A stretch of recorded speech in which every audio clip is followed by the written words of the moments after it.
ಓಂ ನಾರಾಯಣಂ ನಮಸ್ಕೃತ್ಯ ನರಂ ಚೈವ ನರೋತ್ತಮಂ ದೇವೀಂ ಸರಸ್ವತೀಂ ಚೈವ ತತೋ ಜಯಮುದೀರಯೇತ್. ಓಂ ಶಾಂತಿ ಶಾಂತಿ ಶಾಂತಿ. ನಾವು ಮಹಾಭಾರತದ ವನಪರ್ವದಲ್ಲಿ ವಿಚಾರ ಮಾಡ್ತಿದ್ವಿ. ಇದರಲ್ಲಿ ನಲೋಪಾಖ್ಯಾನ ಪರ್ವ ಅಂತ ಕೂಡ ಕರೀತಾರೆ ಇದನ್ನು. ನಲದಮಯಂತಿರ ಸ್ಟೋರಿ ಇದರಲ್ಲಿ ಬರುತ್ತೆ. ಯುಧಿಷ್ಠಿರನಿಗೆ ನನಗೇ ಕಷ್ಟಗಳು, ಪ್ರಪಂಚದಲ್ಲಿ ನನಗಿರೋ ಕಷ್ಟಗಳು ಇನ್ಯಾರಿಗೂ ಇಲ್ಲ ಅಂದಾಗ ನಿನಗಿಂತ ಕಷ್ಟಗಳು ಬಂದಿತ್ತಪ್ಪ ಅವ್ರದ್ದು ಅಂದ್ಬಿಟ್ಟು ಬೃಹದಶ್ವರು ಈ ಸ್ಟೋರಿಯನ್ನು ಪ್ರಾರಂಭ ಮಾಡ್ತಾರೆ. ಈಗ ಈ ಸ್ಟೋರಿನಲ್ಲಿ ನಾವು ದಮಯಂತಿ ನಲ ಮಹಾರಾಜನನ್ನು ಏನಾದರೂ ಮಾಡಿ ಏನಕ್ಕೇನ ಪ್ರಯತ್ನೇನ ಹುಡುಕಿ ಆ ಥರ ಮಾಡ್ಕೋಬೇಕಂದ್ಬಿಟ್ಟು ಸಿಕ್ಕಾಪಟ್ಟಿ ಯುಕ್ತಿಯಿಂದ ಪ್ರಯತ್ನ ಮಾಡ್ತಾ ಇರ್ತಾರೆ. ಅಂಥವ್ರು ಈಗ ಸಿಗೋದು ಕೂಡ ಕಷ್ಟ. ಬಿಟ್ಟು ಮೇಲೆ ಇನ್ನೊಂದು ಮದುವೆ ಮಾಡಿಕೊಂಡು ಹಾಯಾಗಿ ಜೀವನ ಮಾಡ್ತಾ ಇರ್ತಾರೆ. ಆದರೂ ಕೂಡ ದಮಯಂತಿ ಅಂಥವರು ಪಾತಿವ್ರತ ಧರ್ಮವನ್ನು ಪಾಲನೆ ಮಾಡೋವಂಥವರು ಮತ್ತೆ ಅವನನ್ನು ಪಡಿಬೇಕಂತ ಎಲ್ಲ ಪ್ರಯತ್ನಗಳು ಮಾಡ್ತಾ ಇರ್ತಾರೆ. ಈಗ ರಥ ಓಡಿಸ್ಕೊಂಡು ಬಂದ ಸ್ಪೀಡನ್ನು ನೋಡಿಬಿಟ್ಟು ನಲ ಮಹಾರಾಜನೇ ಬಂದಿರಬೇಕು ಅಂತ ಆನಂದ ಪಡ್ತಾರೆ. ಆ ಕುದುರೆಗಳು ಕೂಡ ಅಷ್ಟೇ, ನಲ ಮಹಾರಾಜನ ಕುದುರೆಗಳು ಭೀಮರಾಜನ ಹತ್ರ ಇರೋ ಅವು ಕೂಡ ಕಿರ್ಚಾಡ್ತವೆ. ಬಂದೇನೋ ನಲ ಮಹಾರಾಜ ಅಂದ್ಕೊಂಡ್ರೆ ನೋಡಿದ್ರೆ ಯಾರೂ ಇಲ್ಲ. ಆದರೆ ಒಬ್ಬ ಕುರೂಪಿ ಇರ್ತಾನೆ, ಅವನೇ ರಥವನ್ನು ಓಡಿಸ್ಕೊಂಡು ಬಂದಿರ್ತಾನೆ ಅಂತ ಗೊತ್ತಾದ ಮೇಲೆ ಅವನನ್ನು ಹೋಗಿ ಪರೀಕ್ಷೆ ಮಾಡ್ಕೊಂಡು ಬಾ. ಬಹುಶಃ ಅವನು ನಲ ಮಹಾರಾಜನಾಗಿರಬೇಕು ಅಂದರೆ ಆ ಪರೀಕ್ಷೆಯಲ್ಲಿ ದಮಯಂತಿಯ ಸೇವಿಕೆಯನ್ನು ಕಲಿಸಿದ್ರೆ ಲಾಸ್ಟಲ್ಲಿ ಆ ಡೈಲಾಗ್ ಹೇಳೋಷ್ಟೊತ್ತಿಗೆ ಎಮೋಷ್ನಲ್ಲಾಗಿ ಹತ್ಕೊಂಡ್ಬಿಡ್ತಾನೆ.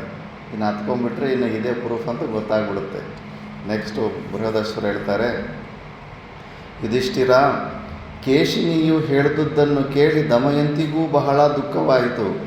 ಕೇಶಿನಿಯು ಹೇಳಿದ ಮಾತುಗಳಿಂದ ಋತುಪರ್ಣ ವಾರ್ಷ್ಣೆಯರೊಡನೆ ಕುಂಡಿನಕ್ಕೆ ಬಂದಿರುವ ಪುರುಷನು ನಲನೇ ಇರಬಹುದೆಂದು ದಮಯಂತಿಯೂ ಸಂಶಯಿಸಿದಳು. ಉಳಿದೆಲ್ಲ ವಿಷಯಗಳಲ್ಲಿಯೂ ನಳನು ಹೇಳಬೇಕಾದ ಮಾತುಗಳನ್ನೇ ಆ ಮನುಷ್ಯನೂ ಹೇಳುತ್ತಿರುವುದರಿಂದ ಅವನು ನಳನೇ ಇರಬೇಕೆಂದು ಊಹಿಸುವ ಸಾಧ್ಯತೆ ಇದ್ದರೂ ಮುಖ್ಯವಾಗಿ ಆ ಮನುಷ್ಯನ ವಿಚಿತ್ರ ಸ್ವರೂಪವನ್ನು ನೋಡಿದಾಗ ಮಾತ್ರ ಅವನು ನಳನೆಂದು ಯಾರಿಂದಲೂ ಹೇಳಲು ಸಾಧ್ಯತೆ ಇರಲಿಲ್ಲ. ದಮಯಂತಿಯು ಬಾಹುಕನನ್ನು ಮತ್ತು ಪರೀಕ್ಷಿಸಬೇಕೆನ್ನುವ ಆಶಯದಿಂದ ಕೇಶಿನಿಯನ್ನು ಕುರಿತು ಹೇಳಿದಳು. ಕೇಶಿನಿ, ಪುನಃ ನೀನು ಬಾಹುಕನಿರುವೆಡೆಗೆ ಹೋಗು.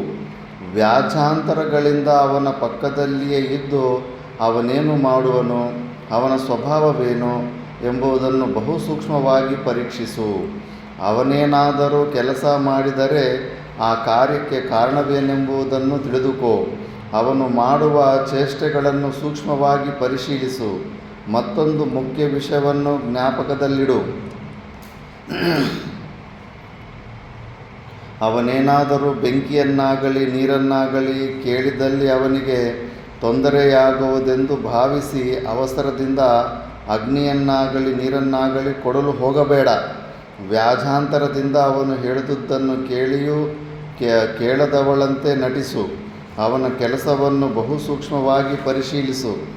ಅವನ ನಡತೆ, ಚೇಷ್ಟೆಗಳು ಮತ್ತು ಅವನಲ್ಲಿರಬಹುದಾದ ಅಮಾನುಷ ಶಕ್ತಿ ಇವೆಲ್ಲವನ್ನೂ ನೀನು ಅವನ ಸಮೀಪವರ್ತಿಯಾಗಿದ್ದು ಸೂಕ್ಷ್ಮವಾಗಿ ಪರಿಶೀಲಿಸಿ ತಿಳಿದುಕೊಂಡು ಬಂದು ಒಡನೆಯೇ ನನಗೆ ಯಥಾವತ್ತಾಗಿ ತಿಳಿಸಬೇಕು. ತಿಳಿಯಿತೆ? ಹಾಗೇ ಆಗಲಿ ರಾಜಕುಮಾರಿ. ಹೀಗೆ ಹೇಳಿ ಕೇಶಿನಿಯು ಬಾಹುಕನ ಬಳಿಗೆ ಹೋಗಿ ಅವನ ಸಂಗಡ ಮಾತನಾಡುವ ನೆಪ ಮಾಡಿಕೊಂಡು ಅಶ್ವವಿದ್ಯಾಪಾರಂಗತನಾದ ಬಾಹುಕನ ವಿಚಿತ್ರ ಚರ್ಯಗಳೆಲ್ಲವನ್ನೂ ಪ್ರತ್ಯಕ್ಷವಾಗಿ ಕಂಡು ಆಶ್ಚರ್ಯಭರಿತಳಾಗಿ ಒಡತಿಗೆ ನಿವೇದನೆ ಮಾಡುವ ಅವಸರದಿಂದ ಪುನಃ ದಮಯಂತಿಯ ಅಂತಃಪುರಕ್ಕೆ ತೆರಳಿದಳು. ದಮಯಂತಿಯನ್ನು ಕಂಡು ಅವಳಿಗೆ ತಾನು ಪ್ರತ್ಯಕ್ಷವಾಗಿ ಕಂಡ ಬಾಹುಕನ ಮಾನುಷ ಮತ್ತು ಅಮಾನುಷ ಚರ್ಯಗಳೆಲ್ಲವನ್ನೂ ವಿಶದವಾಗಿ ತಿಳಿಯಪಡಿಸಿದಳು. ರಾಜಕುಮಾರಿ, ಅವನ ವ್ಯವಹಾರಗಳೆಲ್ಲವೂ ಅದ್ಭುತವೂ ಮಂಗಳಕರವೂ ಆಗಿವೆ. ಇದನ್ನು ನಾನು ಪ್ರತ್ಯಕ್ಷವಾಗಿಯೇ ಕಂಡೆನು. ನಾನು ಇಂತಹ ಒಂದು ವೈಚಿತ್ರವನ್ನು ಇದುವರೆಗೂ ಕಂಡು ಇರಲಿಲ್ಲ, ಕೇಳಿಯೂ ಇರಲಿಲ್ಲ. ಅವನು ಬಾಗಿಲೊಂದನ್ನು ದಾಟಿ ಹೋಗುವಾಗ ಬಾಗಿಲು ಚಿಕ್ಕದಾಗಿದ್ದರೂ ಅವನು ತಲೆ ತಗ್ಗಿಸಿ ಹೋಗುವ ಅವಶ್ಯಕತೆ ಇಲ್ಲ. ಅವನ ಆಳುತನಕ್ಕೆ ಸರಿಯಾಗಿ ಅಚಲವೆನಿಸಿದ ಮರದ ಬಾಗಿಲು ಎತ್ತರವಾಗಿ ಆತನ ದೀರ್ಘ ಶರೀರವು ಸ್ವಲ್ಪವೂ ಬಾಗದ ರೀತಿಯಲ್ಲಿ ಪ್ರವೇಶಿಸಲು ಅವಕಾಶವಿಯುತ್ತದೆ. ಕಂಡಿಯೊಂದು ಪ್ರವೇಶಿಸಲು ದುಸ್ಸಾಧ್ಯವೆನಿಸಿ ಕಿರಿದಾಗಿದ್ದರೂ ಬಾಹುಕನು ಅದೇ ಕಂಡಿಯಿಂದ ಹೋಗಬೇಕೆಂದು ನಿಶ್ಚಯಿಸಿದೊಡನೆಯೇ ಕಿರಿದಾದ ಕಂಡಿಯು ಹಿರಿದಾಗಿ ಬಾಹುಕನ ಸುಖ ಪ್ರವೇಶಕ್ಕೆ ಅವಕಾಶವನ್ನೀಯುತ್ತದೆ. ಈ ವಿಚಿತ್ರಗಳನ್ನು ನಾನು ಪ್ರತ್ಯಕ್ಷವಾಗಿಯೇ ನೋಡಿದೆನು ರಾಜಕುಮಾರಿ. ಈ ಬಾಗಿಲು ಎಂಥ ಹೈಟ್ ಇದ್ದರೆ ಅವನ ಹೈಟಿಗೆ ತಕ್ಕಂತೆ ಬಾಗಿಲೇ ಚೇಂಜ್ ಆಗ್ತಾ ಇರುತ್ತೆ. ಮೂರನೆಯ ವೈಚಿತ್ರವನ್ನು ಹೇಳುವನ್ನು ಕೇಳು. ನಮ್ಮ ಭೀಮರಾಜನು ಅತಿಥಿಯಾದ ಋತುಪರ್ಣನ ಭೋಜನಕ್ಕಾಗಿ ನಾನಾ ಪ್ರಾಣಿಗಳ ನಾನಾ ವಿಧವಾದ ಮಾಂಸವನ್ನು ಬಾಹುಕನಲ್ಲಿಗೆ ಪಕ್ವ ಮಾಡಲು ಕಳುಹಿಸಿಕೊಟ್ಟಿದ್ದನು. ತೊಳೆಯುವ ಸಲುವಾಗಿ ಅನೇಕ ಪಾತ್ರೆಗಳು ಅಡಿಗೆಯ ಮನೆಯಲ್ಲಿದ್ದವು, ಆದರೆ ಅವುಗಳೊಂದರಲ್ಲಿಯೂ ಮಾಂಸವನ್ನು ತೊಳೆಯಲು ನೀರಿರಲಿಲ್ಲ. ಅದನ್ನು ನಾನು ಕಣ್ಣಾರೆ ಕಂಡೆನು. ನೀನು ನನ್ನೊಡನೆ ಕಳುಹಿಸಿದಂತೆ ಬಾಹುಕನು ನನಗೆ ನೀರನ್ನು ತರಲು ಹೇಳುವನೆಂದು ಭಾವಿಸಿದ್ದೆನು. ಆದರೆ ಬಾಹುಕನು ನನ್ನನ್ನು ನೀರು ಕೇಳುವ ಬದಲಾಗಿ ಆ ಪಾತ್ರೆಗಳನ್ನೇ ಒಮ್ಮೆ ನೋಡಿದನು. ಅವನು ಎವೆ ಇಕ್ಕದೆ ಆ ಪಾತ್ರೆಗಳನ್ನೇ ನೋಡುತ್ತಿದ್ದಾಗ ಆ ಪಾತ್ರೆಗಳಲ್ಲಿ ಶುದ್ಧವಾದ ನೀರು ತುಂಬಿಕೊಂಡಿತು. ಆ ನೀರಿನಿಂದಲೇ ಬಾಹುಕನು ಮಾಂಸವನ್ನು ತೊಳೆದು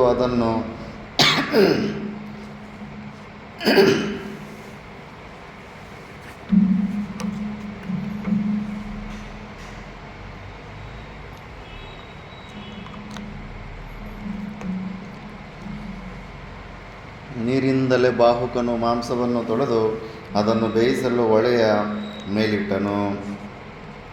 ಆಗಲಾದರೂ ಬೆಂಕಿಯನ್ನು ತರಲು ನನಗೆ ಹೇಳಬಹುದೆಂದು ನಾನು ಅವನ ಕಡೆಗೆ ನೋಡುತ್ತಿದ್ದೆನು. ಆದರೆ ಮಹಾತ್ಮನಾದ ಬಾಹುಕನು ಒಂದು ಮುಷ್ಟಿ ಹುಲ್ಲನ್ನು ತೆಗೆದುಕೊಂಡು ಸೂರ್ಯನಿಗೆ ತೋರಿಸಿದೊಡನೆಯೇ ಆ ಹುಲ್ಲು ಬುಗ್ ಎಂದು ಹತ್ತಿಕೊಂಡಿತು. ಈ ಎಲ್ಲ ವಿಚಿತ್ರಗಳನ್ನು ನೋಡಿ ನಿನಗೆ ಕೂಡಲೇ ಹೇಳಬೇಕೆಂಬ ಆಶಯದಿಂದ ಓಡಿ ಬಂದೆನು. ಈ ಮಧ್ಯೆ ಇನ್ನೂ ಒಂದು ಅತ್ಯಾಶ್ಚರ್ಯಕರವಾದ ಸಂಗತಿಯು ನಡೆಯಿತು. ದಮಯಂತಿ, ಶುಭಾಂಗಿಯೇ, ಅವನು ಬೆಂಕಿಯನ್ನು ಕೈಯಿಂದಲೇ ಮುಟ್ಟಿ ಒಂದು ಒಳೆಯಿಂದ ಮತ್ತೊಂದು ಒಳೆಗೆ ಹಾಕುತ್ತಿದ್ದನು. ಆದರೂ ಬೆಂಕಿಯು ಅವನ ಕೈಯನ್ನು ಸುಡಲಿಲ್ಲ. ಅವನು ಕುಳಿತಿದ್ದೆಡೆಗೆ ನೀರು ಪ್ರವಾಹ ರೂಪವಾಗಿ ಹರಿದು ಬರುತ್ತಿದ್ದಿತು. ಮತ್ತು ಒಂದು ವಿಚಿತ್ರವನ್ನು ಕಂಡೆನು ರಾಜಪುತ್ರಿ. ಅವನು ಅರಮನೆಯ ಹೂದೋಟದಲ್ಲಿದ್ದ ನವಸುಮಗಳನ್ನು ತಂದನು. ಚೇಷ್ಟೆ ಮಾಡುತ್ತಿರುವನೋ ಎಂಬಂತೆ ಅವುಗಳನ್ನು ತನ್ನೆರಡು ಕೈಗಳಿಂದಲೂ ಮೃದುವಾಗಿ ಹೊಸಕಿದನು. ಹೂಗಳೇನಾದವು ಗೊತ್ತಾ? ಬಾಡಿ ಬತ್ತಿ ಹೋಗಲಿಲ್ಲ. ಮೊದಲಿಗಿಂತಲೂ ಹೆಚ್ಚು ವಿಕಸಿತವಾಗಿ ಹೆಚ್ಚು ಸುಗಂಧಮಯವಾಗಿ ರಾರಾಜಿಸಿದವು.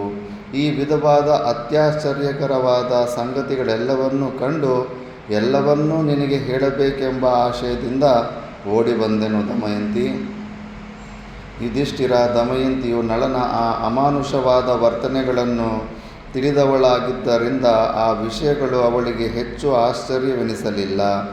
ಬಾಹುಕನು ನಳನೇ ಆಗಿರುವನೆಂಬ ನಿಶ್ಚಯಕ್ಕೆ ದಮಯಂತಿಯು ಬಂದಳು. ಆದರೂ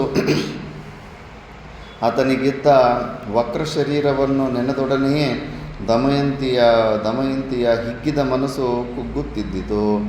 ಸಂಕಟ ಪಡುವಳು. ಮತ್ತೊಂದು ವಿಧವಾಗಿಯೂ ಬಾಹುಕನು ನಳನೇ ಎಂಬುದನ್ನು ಪರೀಕ್ಷಿಸಬೇಕೆಂದು ದಮಯಂತಿಯು ನಿಶ್ಚಯಿಸಿದವಳಾಗಿ ಕೇಶಿನಿಯನ್ನು ಕುರಿತು ಗೋಳಿಡುತ್ತಾ ಹೇಳಿದಳು. ಸುಂದರಾಂಗಿಯೇ, ನೀನು ಪುನಃ ಬಾಹುಕನಿರುವ ಅಡಿಗೆಯ ಮನೆಗೆ ಹೋಗಿ ಅವನು ಬೇಯಿಸಿ ಸಿದ್ಧಪಡಿಸಿರುವ ಮಾಂಸದ ಸ್ವಲ್ಪ ಭಾಗವನ್ನು ಆತನಿಗೆ ತಿಳಿಯದಂತೆ ತೆಗೆದುಕೊಂಡು ಬಾ. ದಮಯಂತಿಯ ಹಿತೈಷಿಣಿಯಾದ ಕೇಶಿನಿಯು ದಮಯಂತಿಯ ಆಜ್ಞಾನುಸಾರವಾಗಿ ಒಡನೆಯೇ ಬಾಹುಕನಿದ್ದ ಅಡಿಗೆ ಮನೆಯೊಳಕ್ಕೆ ಹೋಗಿ ಅವನಿಗೆ ತಿಳಿಯದಂತೆ ಆಗ ತಾನೇ ಸಿದ್ಧಪಡಿಸಿದ್ದ ಬಿಸಿ ಬಿಸಿಯಾದ ಮಾಂಸದ ಸ್ವಲ್ಪ ಭಾಗವನ್ನು ತೆಗೆದುಕೊಂಡು ಸ್ವಲ್ಪವೂ ಕಾಲ ವಿಳಂಬ ಮಾಡದೆ ದಮಯಂತಿ ಇದ್ದೆಡೆಗೆ ಧಾವಿಸಿದಳು. ತನ್ನ ಆಗಮನವನ್ನೇ ನಿರೀಕ್ಷಿಸುತ್ತಿದ್ದ ದಮಯಂತಿಯ ಕೈಯಲ್ಲಿ ಕೇಶಿನಿಯು ತಾನು ತಂದಿದ್ದ ಮಾಂಸಾಹಾರವನ್ನಿಟ್ಟಳು. ಹಿಂದೆ ಅನೇಕ ಬಾರಿ ನಳನಿಂದ ಸಿದ್ಧಪಡಿಸಿದ್ದ ಆಹಾರವನ್ನು ಭುಂಜಿಸಿ ಅದರ ರುಚಿಯನ್ನು ಮನಗಂಡಿದ್ದ ದಮಯಂತಿಯು ತನ್ನ ಸೇವಕಿಯಾದ ಕೇಶಿನಿಯು ತಂದ ಆಹಾರವನ್ನು ಭಕ್ಷಿಸಿದಳು. ರುಚಿಯಲ್ಲಿ ನಳಪಾಕಕ್ಕೂ ಬಾಹುಪಾಕಕ್ಕೂ ಸ್ವಲ್ಪವಾದರೂ ವ್ಯತ್ಯಾಸವೇ ಇರಲಿಲ್ಲ. ಬಾಹುಕನು ನಲನಲ್ಲದೆ ಮತ್ಯಾರೂ ಅಲ್ಲವೆಂಬುದು ದಮಯಂತಿಗೆ ಖಚಿತವಾಯಿತು. ಬಾಹುಕ ರೂಪದಲ್ಲಿರುವ ನಲನನ್ನು ನೆನೆದು ಗಟ್ಟಿಯಾಗಿ ರೋದನ ಮಾಡಿದಳು. ಗಳಗಳನೆ ಕಣ್ಣೀರು ಸುರಿಸುತ್ತಿದ್ದ ದಮಯಂತಿಗೆ ಮತ್ತೊಂದು ವಿಧವಾಗಿಯೂ ಬಾಹುಕನನ್ನು ಪರೀಕ್ಷಿಸಬೇಕೆನ್ನಿಸಿತು. ಒಡನೆಯೇ ಸಮಾಧಾನ ತಂದುಕೊಂಡು ಅಶ್ರುಗಳಿಂದ ತೊಯ್ದು ಹೋಗಿದ್ದ ಕೋಮಲವಾದ ಮುಖವನ್ನು ಶುಭ್ರವಾದ ನೀರಿನಿಂದ ತೊಳೆದುಕೊಂಡವಳಾಗಿ ತನ್ನ ಇಬ್ಬರು ಮಕ್ಕಳನ್ನು ಕರೆದು ಮುದ್ದಾಡಿ ಅವರನ್ನು ಬಾಹುಕನ ಸಮೀಪಕ್ಕೆ ಕರೆದೊಯ್ಯುವಂತೆಯೂ ಆ ಮಕ್ಕಳನ್ನು ನೋಡಿ ಬಾಹುಕನು ಏನು ಮಾಡುವನು ಮತ್ತು ಏನು ಹೇಳುವನು ಎಂಬುದನ್ನು ವಿವರವಾಗಿ ತನಗೆ ಹೇಳಬೇಕೆಂದು ಆಜ್ಞಾಪಿಸಿ ಕೇಶಿನಿಯನ್ನು ಪುನಃ ತನ್ನ ಮಕ್ಕಳೊಡನೆ ಬಾಹುಕನಿದ್ದೆಡೆಗೆ ಕಳುಹಿಸಿಕೊಟ್ಟಳು. ಪ್ರೇಮಪುತ್ರನಾದ ಇಂದ್ರಸೇನನು ಮತ್ತು ಪ್ರೇಮಪುತ್ರಿಯಾದ ಇಂದ್ರಸೇನೆಯು ಕೇಶಿನಿಯೊಡನೆ ತನ್ನ ಬಳಿಗೆ ಬರುತ್ತಿರುವುದನ್ನು ಕಂಡೊಡನೆಯೇ ಬಾಹುಕ ವೇಷಧಾರಿಯಾದ ನಲನು ಪುತ್ರವಾತ್ಸಲ್ಯ ಪ್ರಚೋದಿತನಾಗಿ 4 ಹೆಜ್ಜೆಗಳನ್ನು ಮುಂದಿಟ್ಟು ಇಬ್ಬರು ಮಕ್ಕಳನ್ನು ಬಾಚಿ ತಬ್ಬಿ ಮುದ್ದಿಟ್ಟು ಒಬ್ಬೊಬ್ಬರನ್ನು ಒಂದೊಂದು ಕೈಯಲ್ಲಿ ಎತ್ತುಕೊಂಡು ಆನಂದ ಬಾಷ್ಪಗಳನ್ನು ಸುರಿಸುತ್ತಾ ಒಳಕ್ಕೆ ಹೋಗಿ ಅಲ್ಲಿದ್ದ ರತ್ನಗಂಬಳಿಯ ಮೇಲೆ ಕುಳಿತು ತನ್ನ ಇಬ್ಬರು ಮಕ್ಕಳನ್ನು ತೊಡೆಯ ಮೇಲೆ ಕುಳ್ಳಿರಿಸಿಕೊಂಡು ಅವರ ಮೈದಡವಿದನು. ಒಡನೆಯೇ ನಲನಿಗೆ ಹಿಂದಿನ ಸ್ಮರಣೆಯುಂಟಾಗಿ ಅವರ ಮೈದಡುವುತ್ತಾ ಗಟ್ಟಿಯಾಗಿ ಅತ್ತು ಬಿಟ್ಟನು. ಅವನು ತನ್ನ ಮಕ್ಕಳನ್ನು ತೊಡೆ ಮೇಲೆ ಕುಳ್ಳಿರಿಸಿಕೊಂಡು ಅಳುತ್ತಿದ್ದಾಗ ತನ್ನ ಸಮೀಪದಲ್ಲಿಯೇ ಕೇಶಿನಿಯು ಇರುಳೆಂಬುದನ್ನು ಗಮನಿಸಲಿಲ್ಲ. ಅಷ್ಟೇ ಮತ್ತೆ ಪುತ್ರರ ಮೇಲೆ ಇರೋವಂಥ ಮೋಹ, ಹೆಂಡತಿ ಮೇಲೆ ಇರೋ ಮೋಹದಲ್ಲಿ ಇನ್ನು ಪ್ರಪಂಚನೇ ಮರೆತೋಗ್ಬಿಡ್ತಾರೆ. ಕ್ಷಣಕಾಲ ಕಳೆದೊಡನೆಯೇ ಆ ಮಕ್ಕಳನ್ನು ತನ್ನ ತೊಡೆಯಿಂದ ಕೆಳಗಿಳಿಸಿ ಕೇಶಿನಿಯನ್ನು ಕುರಿತು ಹೇಳಿದನು. ಮಂಗಳಾಂಗಿಯೇ, ಈ ಅವಳಿ ಮಕ್ಕಳನ್ನು ನೋಡಿದೊಡನೆಯೇ ನನ್ನ ಮಕ್ಕಳು ಜ್ಞಾಪಕ ಉಂಟಾಯಿತು. ನನಗೂ ಇವರು ಸಮಾನ ರೂಪರಾದ ಇಬ್ಬರು ಮಕ್ಕಳಿದ್ದಾರೆ. ಇವರನ್ನು ಆಕಸ್ಮಿಕವಾಗಿ ನೋಡಿದ್ದರಿಂದ ನನಗೆ ನನ್ನ ಮಕ್ಕಳ ನೆನಪಾಯಿತು. ಅವರನ್ನು ನೆನೆದು ಗಟ್ಟಿಯಾಗಿ ಅತ್ತು ಬಿಟ್ಟೆನು. ಕೇಶಿನಿ, ನಿನ್ನೊಡನೆ ಮತ್ತೊಂದು ವಿಷಯವನ್ನು ಹೇಳಬೇಕೆಂದಿರುವೆನು. ನೀನು ಪದೇ ಪದೇ ನಾನಿರುವ ಸ್ಥಳಕ್ಕೆ ಬರುತ್ತಿರುವುದನ್ನು ಕಂಡು ಜನರು ಏನಾದರೂ ಆಡಿಕೊಂಡಾರು. ನಮ್ಮ ವಿಷಯದಲ್ಲಿ ಕೆಟ್ಟದಾಗಿ ಯೋಚಿಸಿಯಾರು. ಮೇಲಾಗಿ ನಾವಿಲ್ಲಿಗೆ ಪರದೇಶದಿಂದ ಕೇವಲ ಅತಿಥಿಗಳಾಗಿ ಬಂದಿರುತ್ತೇವೆ. ಆದುದರಿಂದ ಇನ್ನು ಮುಂದೆ ನೀನು ಇಲ್ಲಿಗೆ ಪದೇ ಪದೇ ಬರಬೇಡ. ಮಕ್ಕಳನ್ನು ಕರೆದುಕೊಂಡು ಹೊರಟು ಹೋಗು. ಯುಧಿಷ್ಠಿರ, ಧರ್ಮಾತ್ಮನಾದ ನಳನ ದುಃಖದ ಉದ್ವೇಗವನ್ನು ಕಂಡು ಕೇಶಿನಿಯು ತನ್ನೊಡತಿಗೆ ಆ ವಿಷಯವನ್ನು ತಿಳಿಸುವ ಸಲುವಾಗಿ ಒಡನೆ ಅರಮನೆಗೆ ಹಿಂದಿರುಗಿ ಬಾಹುಕನ ಮಕ್ಕಳನ್ನು ಕಂಡೊಡನೆಯೇ ಓಡಿ ಬಂದು ಏನನ್ನೋ ನೆನೆದು ಬಹುವಾಗಿ ದುಃಖಪಟ್ಟದ್ದನ್ನು ವಿಶದವಾಗಿ ದಮಯಂತಿಗೆ ಹೇಳಿದಳು. ದಮಯಂತಿಯು ಅವಳ ಮಾತುಗಳಿಂದ ಬಾಹುಕನನ್ನು ನಳನೆಂದೇ ನಿಶ್ಚಯಿಸಿದಳು. ಆದರೂ ತಾನು ಒಮ್ಮೆ ಅವನನ್ನು ಕಂಡು ಮಾತನಾಡಬೇಕೆಂಬ ಅಭಿಲಾಷೆಯು ದಮಯಂತಿಗುಂಟಾಯಿತು. ದುಃಖದಿಂದ ಉದ್ವಿಗ್ನ ಹೃದಯಳಾದ ದಮಯಂತಿಯು ಕೇಶಿನಿಯನ್ನು ಸಂಬೋಧಿಸಿ ಪುನಃ ಹೇಳಿದಳು. ಕೇಶಿನಿ, ಈಗ ನೀನು ನನಗಾಗಿ ನಮ್ಮ ತಾಯಿಯ ಬಳಿಗೆ ಹೋಗಿ ನಾನು ಹೇಳುವಂತೆ ಹೇಳಬೇಕು ಮತ್ತು ಅವಳ ಉತ್ತರವನ್ನು ಒಡನೆಯೇ ನನಗೆ ಬಂದು ತಿಳಿಸಬೇಕು. ಅಮ್ಮ, ಋತುಪರ್ಣನೊಡನೆ ಆಗಮಿಸಿರುವ ಅಶ್ವವಿದ್ಯೆಯಲ್ಲಿ ನಿಷ್ಣಾತನಾದ ಬಾಹುಕನೇ ನಲನಿರಬಹುದೆಂದು ಶಂಕಿಸಿ ನಾನಾ ವಿಧಗಳಿಂದ ಅವನನ್ನು ಪರೀಕ್ಷಿಸಿದೆನು. ನನ್ನ ಪರೀಕ್ಷೆಗೆ ಸರಿಯಾದ ಫಲವೇ ಸಿಕ್ಕಿ ಬಾಹುಕನೇ ನಲನೆಂದು ಸ್ಥಿರಪಟ್ಟಿರುವುದು. ಆದರೂ ಬಾಹುಕನಿಗಿರುವ ವಿಕಾರವಾದ ಶರೀರದ ವಿಷಯವಾಗಿ ನಾನಿನ್ನೂ ಸಂದೇಹಗ್ರಸ್ತಳಾಗಿರುವೆನು. ನಲನ ಶರೀರದಲ್ಲಿ ಬದಲಾವಣೆಯು ಏಕಾಯಿತೆಂಬುದನ್ನು ನಿರ್ಧರಿಸಲು ನಾನೇ ಒಮ್ಮೆ ಬಾಹುಕನನ್ನು ಕಾಣಬೇಕೆಂದಿದ್ದೇನೆ. ಇದಕ್ಕಾಗಿ ನೀನು ಅವನಿಗೆ ಅರಮನೆಗೆ ಬರಲು ಅನುಮತಿಯನ್ನು ನೀಡು, ಅಥವಾ ನಾನೇ ಅವನಲ್ಲಿಗೆ ಹೋಗಲು ಸಮ್ಮತಿಸು. ಈ ವಿಷಯವನ್ನು ನಮ್ಮ ತಂದೆಯವರಿಗೆ ತಿಳಿಸುವುದು ಅಥವಾ ತಿಳಿಸದಿರುವುದು ನಿನ್ನ ಇಷ್ಟಕ್ಕೆ ಸೇರಿದುದಾಗಿದೆ. ನಿನ್ನ ಅನುಮತಿಯನ್ನು ಮತ್ತು ನಿನ್ನ ಸಲಹೆಯನ್ನು ಕಾತರದಿಂದ ನಿರೀಕ್ಷಿಸುತ್ತಿರುವೆನು. ಆಗಿನ ಕಾಲದಲ್ಲಿ ಹಂಗಿತ್ತು, ತಂದೆ ತಾಯಿ ಅನುಮತಿ ಇಲ್ಲದೆ ಹೆಜ್ಜೆ ಹೊರಗಡೆ ಇಡ್ತಾ ಇಲ್ಲ. ಈಗ ಗೊತ್ತೇ ಆಗೋದಿಲ್ಲ. ಕೇಶಿನಿ, ಈ ಮಾತುಗಳನ್ನು ನೀನು ನಮ್ಮ ತಾಯಿಯೊಡನೆ ಹೇಳಿ ಅವಳೇನು ಹೇಳುವಳೆಂಬುದನ್ನು ತಿಳಿದುಕೊಂಡು ಬಾ. ಕೇಶಿನಿಯು ದಮಯಂತಿಯು ಹೇಳಿದ ಮಾತುಗಳನ್ನು ಯಥಾವತ್ತಾಗಿ ಅವಳ ತಾಯಿಗೆ ತಿಳಿಸಿದಳು.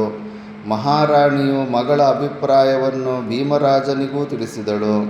ದಮಯಂತಿಯ ಅಭಿಪ್ರಾಯವನ್ನು ಭೀಮರಾಜನು ಕೂಲಂಕುಷವಾಗಿ ಪರಿಶೀಲಿಸಿ ಬಾಹುಕನನ್ನು ಅಂತಃಪುರಕ್ಕೆ ಕರೆತರಲು ಅನುಮತಿಯನ್ನಿತ್ತನು.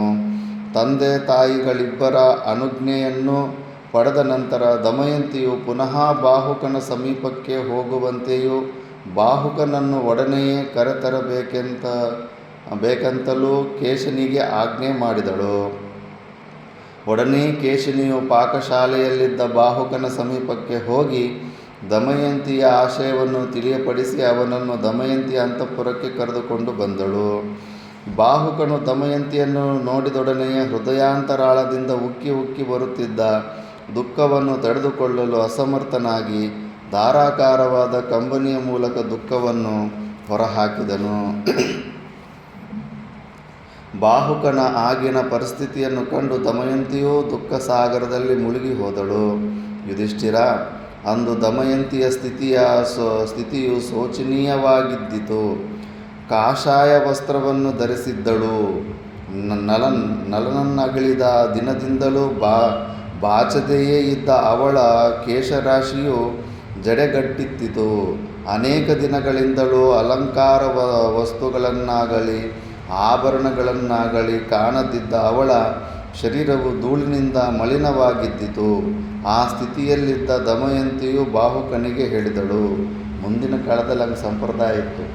ಗಂಡನ ಮುಂದೆ ಬಿಟ್ಟು ಶೋಕಿ ಮತ್ತು ಬೇರೆ ಹೊರಗಡೆ ಹೋಗುವಾಗ ಶೋಕಿ ಮಾಡ್ಕೊತಾ ಇಲ್ಲ. ಈಗ ಗಂಡನ ಮುಂದೆ ಗಲೀಜಾಗಿರ್ತಾರೆ, ಹೊರಗಡೆ ಹೋಗ್ಬೇಕಾದ್ರೆ ಫುಲ್ಲು ಮೇಕಪ್ ಎಲ್ಲ ಮಾಡ್ಕೊಂಡು ಹೋಗ್ತಾ ಇರ್ತಾರೆ ಪ್ರಪಂಚಕ್ಕೆ ತೋರಿಸೋಕ್ಕೆ. ಬಾಹುಕ ಧರ್ಮಜ್ಞನಾದ ಕರ್ತವ್ಯಗಳ ವಿವೇಚನಾತಜ್ಞನಾದವನೊಬ್ಬನು ಮಲಗಿರುವ ತನ್ನ ಧರ್ಮಪತ್ನಿಯನ್ನು ಘೋರಾರಣ್ಯದಲ್ಲಿ ಏಕಾಕಿನಿಯನ್ನಾಗಿ ಬಿಟ್ಟು ಹೋಗುವುದನ್ನು ಎಲ್ಲಿಯಾದರೂ ನೋಡಿರುವೆಯಾ ಅಥವಾ ಕೇಳಿರುವೆಯಾ? ಶ್ರಾಂತಲಾದ ದೋಷರಹಿತಳಾದ ಧರ್ಮಪತ್ನಿಯನ್ನು ಧರ್ಮಾತ್ಮನಾದ ನಳನೊಬ್ಬನ ಹೊರತಾಗಿ ಬೇರ್ಯಾರೂ ಬಿಟ್ಟು ಹೋಗಿರುವ ವಾರ್ತೆಯನ್ನು ನಾನು ಇದುವರೆಗೂ ಕೇಳಿರುವುದಿಲ್ಲ. ನಿದ್ರಾಪರವಶಳಾಗಿದ್ದ ನನ್ನನ್ನು ನಾನು ಮಾಡಿದ ಯಾವ ಅಪರಾಧದ ಕಾರಣದಿಂದಾಗಿ ನನ್ನ ಪತಿಯು ಪರಿತ್ಯಜಿಸಿ ಹೊರಟು ಹೋದನು? ನಮ್ಮಿಬ್ಬರ ವಿವಾಹವಾದ ನಂತರ ಇದುವರೆಗೂ ಅವನ ವಿಷಯದಲ್ಲಿ ನಾನು ಮಾಡಿರುವ ಅಪರಾಧವಾದರೂ ಏನಿರುವುದು? ನಾನು ನಳನಿಗೆ ವಿಧೇಯಳಾದ ಪತ್ನಿಯಾಗಿರಲಿಲ್ಲವೇ? ದೇವತೆಗಳನ್ನು ಪರಿತ್ಯಜಿಸಿ ದೇವತೆಗಳ ಸಮ್ಮುಖದಲ್ಲಿಯೇ ನಾನು ಧರ್ಮಾತ್ಮನಾದ ನಳನನ್ನು ಪರಿಗ್ರಹಿಸಿದೆನಲ್ಲವೇ? ಮೇಲಾಗಿ ನಾನು ನಳನ ಪ್ರತಿಕೃತಿಗಳಂತಿರುವ ಈ ಇಬ್ಬರು ಮಕ್ಕಳ ತಾಯಿಯೂ ಆಗಿರುವೆನಲ್ಲ. ಸರ್ವದಾ ಪತಿಯ ಹಿತಚಿಂತನೆಯಲ್ಲಿಯೇ ಆಸಕ್ತಳಾದ ಭಕ್ತಳಾದ ನನ್ನನ್ನು ಪರಿತ್ಯಾಗ ಮಾಡಿದುದೇಕೆ? ಅಗ್ನಿಸಾಕ್ಷಿಯಾಗಿ ಸಾಕ್ಷಾತ್ ಇಂದ್ರಾದಿ ದೇವತೆಗಳ ಸಮ್ಮುಖದಲ್ಲಿ ನಾನು ಎಂದೂ ನಿನ್ನವನಾಗಿರುತ್ತೇನೆ ಎಂಬುದಾಗಿ ನಳನು ಪ್ರತಿಜ್ಞಾವಚನವನ್ನಿತ್ತಿದ್ದನಲ್ಲವೇ? ಅಬಲೆಯಾದ ಅಧೀರಳಾದ ಏಕಾಕಿನಿಯಾದ ನನ್ನನ್ನು ಘೋರಾರಣ್ಯದಲ್ಲಿ ಪರಿತ್ಯಜಿಸಿ ಹೋಗುವಾಗ ಆ ಪ್ರತಿಜ್ಞಾವಚನವು ಅವನ ಸ್ಮರಣೆಗೆ ಬರಲಿಲ್ಲವೇ? ಧರ್ಮಜ, ದಮಯಂತಿಯು ಆ ಮಾತುಗಳನ್ನು ಹೇಳುವಾಗ ಅವಳ ಧ್ವನಿಯು ದುಃಖಾಧಿಕ್ಯದಿಂದ ಗದ್ಗದವಾಗಿದ್ದಿತು. ಕಪ್ಪಾದ ಕಣ್ಣುಗುಡ್ಡೆಗಳುಳ್ಳ ಮತ್ತು ಕೆಂಪಾದ ಕಣ್ಣಿನ ಕೊನೆಯ ಭಾಗಗಳುಳ್ಳ ಅವಳ ಕಣ್ಣುಗಳಿಂದ ಶೋಕಬಾಷ್ಪವು ಬಹುವಾಗಿ ಸುರಿಯಿತು. ಹೀಗೆ ಕಣ್ಣೀರು ಸುರಿಸುತ್ತಿದ್ದುದನ್ನು ನಳನು ಕಂಡು ದುಃಖಾರ್ತೆಯಾದ ದಮಯಂತಿಯನ್ನು ಕುರಿತು ಹೇಳಿದನು. ಮಂಗಳಾಂಗಿಯೇ, ನಾನು ಪಗಡೆಯಾಟದಲ್ಲಿ ರಾಜ್ಯವನ್ನು ಕಳೆದುಕೊಂಡದ್ದು ಮತ್ತು ನಿನ್ನನ್ನು ಘೋರಾರಣ್ಯದಲ್ಲಿ ಪರಿತ್ಯಜಿಸಿದುದು ನಾನು ಸ್ವೇಚ್ಛೆಯಿಂದ ಮಾಡಿದ ಕಾರ್ಯಗಳಲ್ಲ. ಆ ಎರಡೂ ಕಾರ್ಯಗಳು ಕಲಿಯ ಪ್ರಭಾವದಿಂದ ನಡೆದು ಹೋದವು. ಧರ್ಮಾತ್ಮಳೇ, ನೀನು ನನ್ನನ್ನು ಕಾಣುವ ಸಲುವಾಗಿಯೇ ಹಗಲಿರುಳ ಎನ್ನದೇ ಅರಣ್ಯದಲ್ಲಿ ಅಲೆದಾಡುತ್ತಿದ್ದಾಗ ದುಃಖಾಧಿಕ್ಯದಿಂದ ನೀನೊಮ್ಮೆ ಕಲಿಯನ್ನು ಶಪಿಸಿದೆ. ನಿನ್ನ ಶಾಪದ ಪರಿಣಾಮದಿಂದಾಗಿ ನನ್ನಲ್ಲಿ ಸ್ಥಾನವನ್ನು ಕಲ್ಪಿಸಿಕೊಂಡಿದ್ದ ಮತ್ತು ಮೇಲೆ ಹೇಳಿದ 2 ದುರ್ಘಟನೆಗಳಿಗೂ ಕಾರಣನಾದ ಕಳಿಯು ಬಹುವಾಗಿ ಪರಿತಪಿಸತೊಡಗಿದನು. ನಿನ್ನ ಶಾಪವು ಅವನಿಗೆ ಅಗ್ನಿರೂಪವಾಯಿತು. ಅಗ್ನಿ ಸ್ವರೂಪನಾಗಿ ನನ್ನನ್ನು ಆಶ್ರಯಿಸಿ ಸಂಪೂರ್ಣವಾಗಿಯೇ ನನ್ನನ್ನು ವಿನಾಶ ಮಾಡಬೇಕೆಂದಿದ್ದ ಕಲಿಪುರುಷನು ನಿನ್ನ ಶಾಪವೆಂಬ ಅಗ್ನಿಗೆ ಸಿಕ್ಕಿ ಬೆಂದು ಹೋದನು. ಶುಭಾಂಗಿಯೇ, ನನ್ನ ಯಥೋಚಿತವಾದ ಕರ್ಮಾನುಷ್ಠಾನಗಳಿಂದಲೂ ಮತ್ತು ತಪಸ್ಸಿನಿಂದಲೂ ಕಲಿಯನ್ನು ನಿರ್ವೀರ್ಯನನ್ನಾಗಿ ಮಾಡಿದೆನು.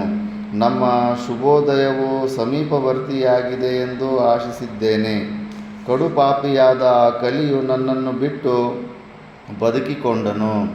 ಕಲಿಯಿಂದ ವಿಮೋಚನೆ ಹೊಂದಿದ ನಂತರವೇ ನಾನು ನಿನ್ನನ್ನು ನೋಡಲು ಬಂದಿರುವೆನು. ಕೋಮಲಾಂಗಿಯೇ, ನಾನಿಲ್ಲಿಗೆ ಬಂದಿರುವುದು ನಿನ್ನ ಸಲುವಾಗಿಯೇ. ಅದೊಂದುಳಿದು ಬೇರ್ಯಾವ ಪ್ರಯೋಜನಕ್ಕಾಗಿಯೂ ನಾನಿಲ್ಲಿಗೆ ಬಂದಿರುವುದಿಲ್ಲ. ಆದರೆ ನನ್ನದೊಂದು ಪ್ರಶ್ನೆ ಇದೆ. ಅದಕ್ಕೆ ಯಥಾವತ್ತಾಗಿ ಉತ್ತರಿಸುವುದು ನಿನ್ನ ಕರ್ತವ್ಯವೂ ಆಗಿದೆ. ದಮಯಂತಿ, ಪ್ರಪಂಚದಲ್ಲಿ ಯಾವೊಬ್ಬ ಹೆಂಗಸಾದರೂ ತನ್ನಲ್ಲಿ ವಿಶೇಷವಾದ ಅನುರಾಗವನ್ನು ಹೊಂದಿದ್ದ ಅನುವ್ರತನಾದ ಪತಿಯನ್ನು ಬಿಟ್ಟು ಬೇರೆಯವರನ್ನು ವಿವಾಹವಾಗಲು ನೀನೀಗ ಅಪೇಕ್ಷಿಸಿರುವಂತೆ ಅಪೇಕ್ಷಿಸುವಳೇ? ಭೀಮರಾಜನ ಆಜ್ಞೆಯಂತೆ ರಾಜಭಟರು ದೇಶ ವಿದೇಶಗಳಿಗೂ ಹೋಗಿ ಭೀಮರಾಜನಂದಿನಿಯಾದ ದಮಯಂತಿಯು ಸ್ವೇಚ್ಛೆಯಿಂದ ದ್ವಿತೀಯ ಸ್ವಯಂವರವನ್ನು ಮಾಡಿಕೊಳ್ಳುತ್ತಾಳೆ ಎಂಬ ವಾರ್ತೆಯನ್ನು ಹರಡುತ್ತಿದ್ದಾರೆ.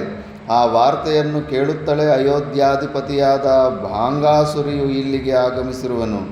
ನಿನ್ನೀ ನಿಶ್ಚಯವು ಸಾಧುವಾಗಿದೆಯೇ?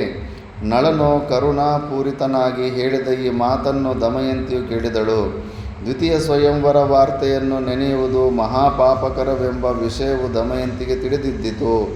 ಆ ವಾರ್ತೆಯ ಹಿನ್ನೆಲೆ ಏನೆಂಬುದು ತಿಳಿಯದೆ ನಳನ ಮನಸ್ಸಿನಲ್ಲುಂಟಾಗಿರುವ ಉದ್ವೇಗವನ್ನು ತರ್ಕಿಸಿ ದಮಯಂತಿಯು ನಡುಗಿದಳು. ಒಡನೆಯೇ ಸಾಧ್ವಿಯಾದ ದಮಯಂತಿಯು ತನ್ನೆರಡು ಕೈಗಳನ್ನು ಜೋಡಿಸಿ ನಳನನ್ನು ಕುರಿತು ಹೇಳಿದಳು. ಮಂಗಳಾಂಗನೇ, ನನ್ನ ವಿಷಯದಲ್ಲಿ ನೀನು ಕಿಂಚಿತ್ತಾದರೂ ಉಳ್ಳವಳೆಂದು ಸಂಶಯ ಪಡಬೇಡ. ನಾನು ದೋಷರಹಿತಳಾಗಿಯೇ ಇರುವೆನು. ಹಿಂದೆ ನಡೆದುದನ್ನೇ ಸ್ಮರಿಸು. ಸ್ವಯಂವರಕ್ಕೆಂದೇ ಆಗಮಿಸಿದ ಇಂದ್ರಾದಿ ದೇವತೆಗಳನ್ನು ತಿರಸ್ಕರಿಸಿ ಅವರ ಸಮ್ಮುಖದಲ್ಲಿಯೇ ನಾನು ನಿನ್ನನ್ನು ನನ್ನ ಪತಿಯನ್ನಾಗಿ ಪರಿಗ್ರಹಿಸಿರುವೆನು. ದೇವತೆಗಳೇ ನಲಮಹಾರಾಜನ ವೇಷ ಹಾಕ್ಕೊಂಡು ಬಂದಿರ್ತಾರೆ ಸ್ವಯಂವರದಲ್ಲಿ. ಆದರೂ ದೇವತೆಗಳನ್ನು ಕೂಡ ರಿಜೆಕ್ಟ್ ಮಾಡಿ ನನ್ನ ಮದುವೆ ಮಾಡ್ಕೊಂಡಿರ್ತಾರೆ. ನೀನು ಎಲ್ಲಿರುವೆ ಎಂಬುದನ್ನು ತಿಳಿಯುವ ಸಲುವಾಗಿಯೇ ಮತ್ತು ನಿನ್ನನ್ನು ಇಲ್ಲಿಗೆ ಕರೆತರುವ ಸಲುವಾಗಿಯೇ ಭೂವಲಯದ ಎಲ್ಲ ರಾಜ್ಯಗಳಿಗೂ ಬ್ರಾಹ್ಮಣರನ್ನು ಕಳಿಸಲಾಯಿತು. ಅವರು ಎಲ್ಲೆಡೆಗಳಲ್ಲಿಯೂ ನಾನು ಹೇಳಿ ಕಳುಹಿಸುತ್ತಿದ್ದ ಮಾತುಗಳನ್ನು ಜನಪದ ಗೀತೆಯಂತೆ ಹಾಡುತ್ತಿದ್ದರು. ಕಡೆಗೊಮ್ಮೆ ಪಂಡಿತ ವರೇಣ್ಯನಾದ ಪರ್ನಾದನೆಂಬ ಬ್ರಾಹ್ಮಣನು ಕೋಸಲ ದೇಶದ ರಾಜಧಾನಿಯಾದ ಅಯೋಧ್ಯೆಯಲ್ಲಿ ಋತುಪರ್ಣ ರಾಜನ ಆಸ್ಥಾನದಲ್ಲಿ ನಿನ್ನನ್ನು ಕಂಡನು. ಪರ್ನಾದನು ಹೇಳಿದ ಗೀತೆಗೆ ನಾನು ನಿರೀಕ್ಷಿಸಿದ್ದ ಉತ್ತರವನ್ನೇ ನೀನು ಕೊಟ್ಟೆಯಾದ ಕಾರಣ ಬಾಹುಕಣ ರೂಪದಲ್ಲಿರುವ ನೀನೇ ನಲನಿರಬಹುದೆಂದು ನಿರ್ಧರಿಸಿದವಳಾಗಿ ನಿನ್ನನ್ನು ಇಲ್ಲಿಗೆ ಕರೆತರಲು ಈ ಸನ್ನಾಹವನ್ನು ಮಾಡಿದೆನು. ವಿಶ್ವದಲ್ಲಿರುವ ರಥದ ಸಾರಥಿಗಳಲ್ಲಿ ನೀನೊಬ್ಬನನ್ನುಳಿದು ಮತ್ಯಾರೂ 100 ಯೋಜನೆ ದೂರವನ್ನು ಒಂದೇ ದಿನದಲ್ಲಿ ಪ್ರಯಾಣ ಮಾಡಲಾರರೆಂಬುದನ್ನು ನಾನು ಚೆನ್ನಾಗಿ ಬಲ್ಲೆನು. ರಥದ ಸಾರಥ್ಯದಲ್ಲಿಯೂ ಕುದುರೆಗಳ ನಿಯಂತ್ರಣದಲ್ಲಿಯೂ ನೀನೆಷ್ಟು ಕುಶಲನೆಂಬುದು ನನಗೆ ತಿಳಿದಿದೆ. ಮಹಾರಾಜ, ನೀನು ನಳನೆಂಬುದನ್ನು ನಿರ್ಧರಿಸಲು ಮತ್ತು ನಿನ್ನಲ್ಲಿಗೆ ಬಹುಬೇಗ ಕರೆತರಲು ಮಾಡಿದ ಸನ್ನಾಹವಿದು ಪ್ರಭು. ನಾನು ನಿನ್ನ ಕಾಲುಗಳನ್ನು ಮುಟ್ಟಿ ಪ್ರಣಾಮ ಮಾಡಿ ಹೇಳುತ್ತೇನೆ. ಮನಸ್ಸಿನಿಂದಲೂ ಮಾತಿನಿಂದಲೂ ಶರೀರದಿಂದಲೂ ಕರ್ಮದಿಂದಲೂ ನಾನು ಪರಿಶುದ್ಧಳಾಗಿದ್ದೇನೆ.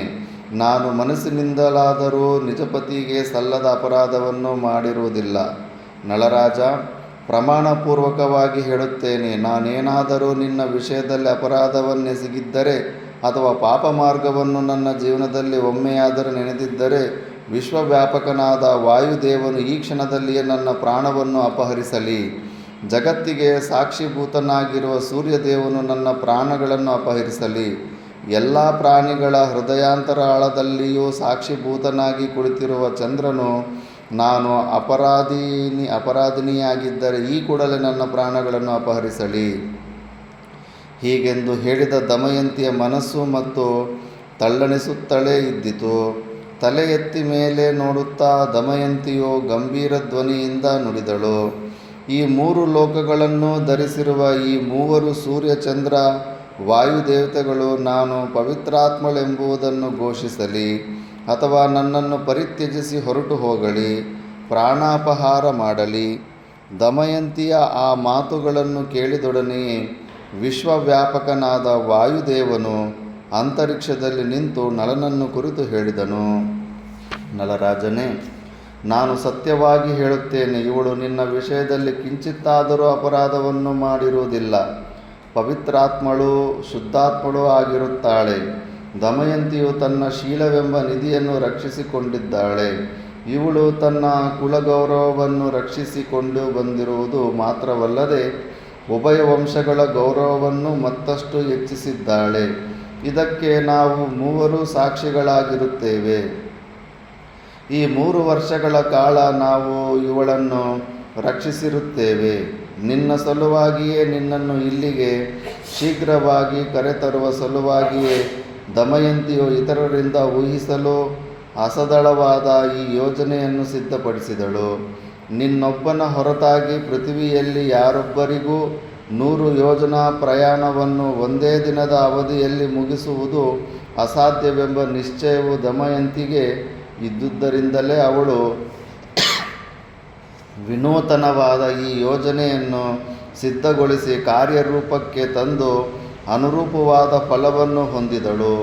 ನಳರಾಜ, 3 ವರ್ಷಗಳ ಕಾಲ ಅಗಣಿತವಾದ ಕಷ್ಟ ಪರಂಪರೆಗಳನ್ನು ಅನುಭವಿಸಿದ ನಂತರ ನೀನಿಂದು ಭೀಮರಾಜ ಕನ್ಯೆಯನ್ನು ಪುನಃ ಪಡೆದಿರುವೆ. ಅಂತೆಯೇ ದಮಯಂತಿಯು ತನ್ನ ಸ್ವಾಮಿಯನ್ನು ಪಡೆದಿರುವಳು. ಈ ಸಮಯದಲ್ಲಿ ನೀನು ಇವಳ ವಿಷಯದಲ್ಲಿ, ಇವಳ ಪಾತಿವ್ರತ್ಯದ ವಿಷಯದಲ್ಲಿ ಸ್ವಲ್ಪವಾದರೂ ಶಂಕಿಸಬೇಡ. ಈ ಶುಭ ದಿನದಂದು ನಿನ್ನ ಅರ್ಧಾಂಗಿನಿಯೊಡನೆ ಸೇರಿ ಸುಖಿಯಾಗಿರು. ವಾಯುದೇವನು ಈ ಮಾತುಗಳನ್ನು ಹೇಳಿದೊಡನೆಯೇ ನಲ ದಮಯಂತಿಯರ ಮೇಲೆ ದೇವತೆಗಳು ಪುಷ್ಪವೃಷ್ಟಿಗೆರೆದರು. ಮಂಗಳವಾದ್ಯಗಳು ಮೊಳಗಿದವು. ಮಂದ ಮಾರುತವು ಬೀಸತೊಡಗಿತು. ಆ ಅದ್ಭುತವನ್ನು ಪ್ರತ್ಯಕ್ಷವಾಗಿ ಕಂಡು ನಳನು ದಮಯಂತಿಯ ಮೇಲೆ ತನಗಿದ್ದ ಸಂಶಯವನ್ನು ಪೂರ್ಣವಾಗಿ ತೊರೆದನು. ಅನಂತರದಲ್ಲಿ ಭೂಪತಿಯಾದ ನಳನು ಕಾರ್ಕೋಟಕನನ್ನು ನೆನೆದು ಅವನಿಂದ ಕೊಡಲ್ಪಟ್ಟ ಪರಿಶುದ್ಧವಾದ ವಸ್ತ್ರವನ್ನು ಧರಿಸಿ ಒಡನೆಯೇ ಕುರೂಪವನ್ನು ತೊರೆದು ಮೊದಲಿನಂತೆಯೇ ಸ್ಫುರದ್ರೂಪಿಯಾದನು. ತನ್ನ ಪತಿಯು ಮೊದಲಿನಂತೆ ಕಣಕಾಂಗದ ಕೇಯೂರಗಳಿಂದಲೂ ಪೀತಾಂಬರದಿಂದಲೂ ಅಲಂಕೃತನಾಗಿ ತನ್ನ ಮುಂದೆ ನಿಂತಿರುವುದನ್ನು ಕಂಡು ದಮಯಂತಿಗೆ ಅಪರಿಮಿತವಾದ ಆನಂದ ಉಂಟಾಯಿತು. ತನ್ನ ಪ್ರಾಣಪತಿಯನ್ನು ಬಾಚಿ ತಬ್ಬಿಕೊಂಡು ಬಿಕ್ಕಿ ಬಿಕ್ಕಿ ಹತ್ತು ಬಿಟ್ಟಳು. ನಳನೂ ಸಹ ದಮಯಂತಿಯನ್ನು ಪ್ರತ್ಯಾಲಿಂಗಿಸಿ ಪ್ರಿಯೋಕ್ತಿಗಳಿಂದ ಸಂತೈಸಿದನು.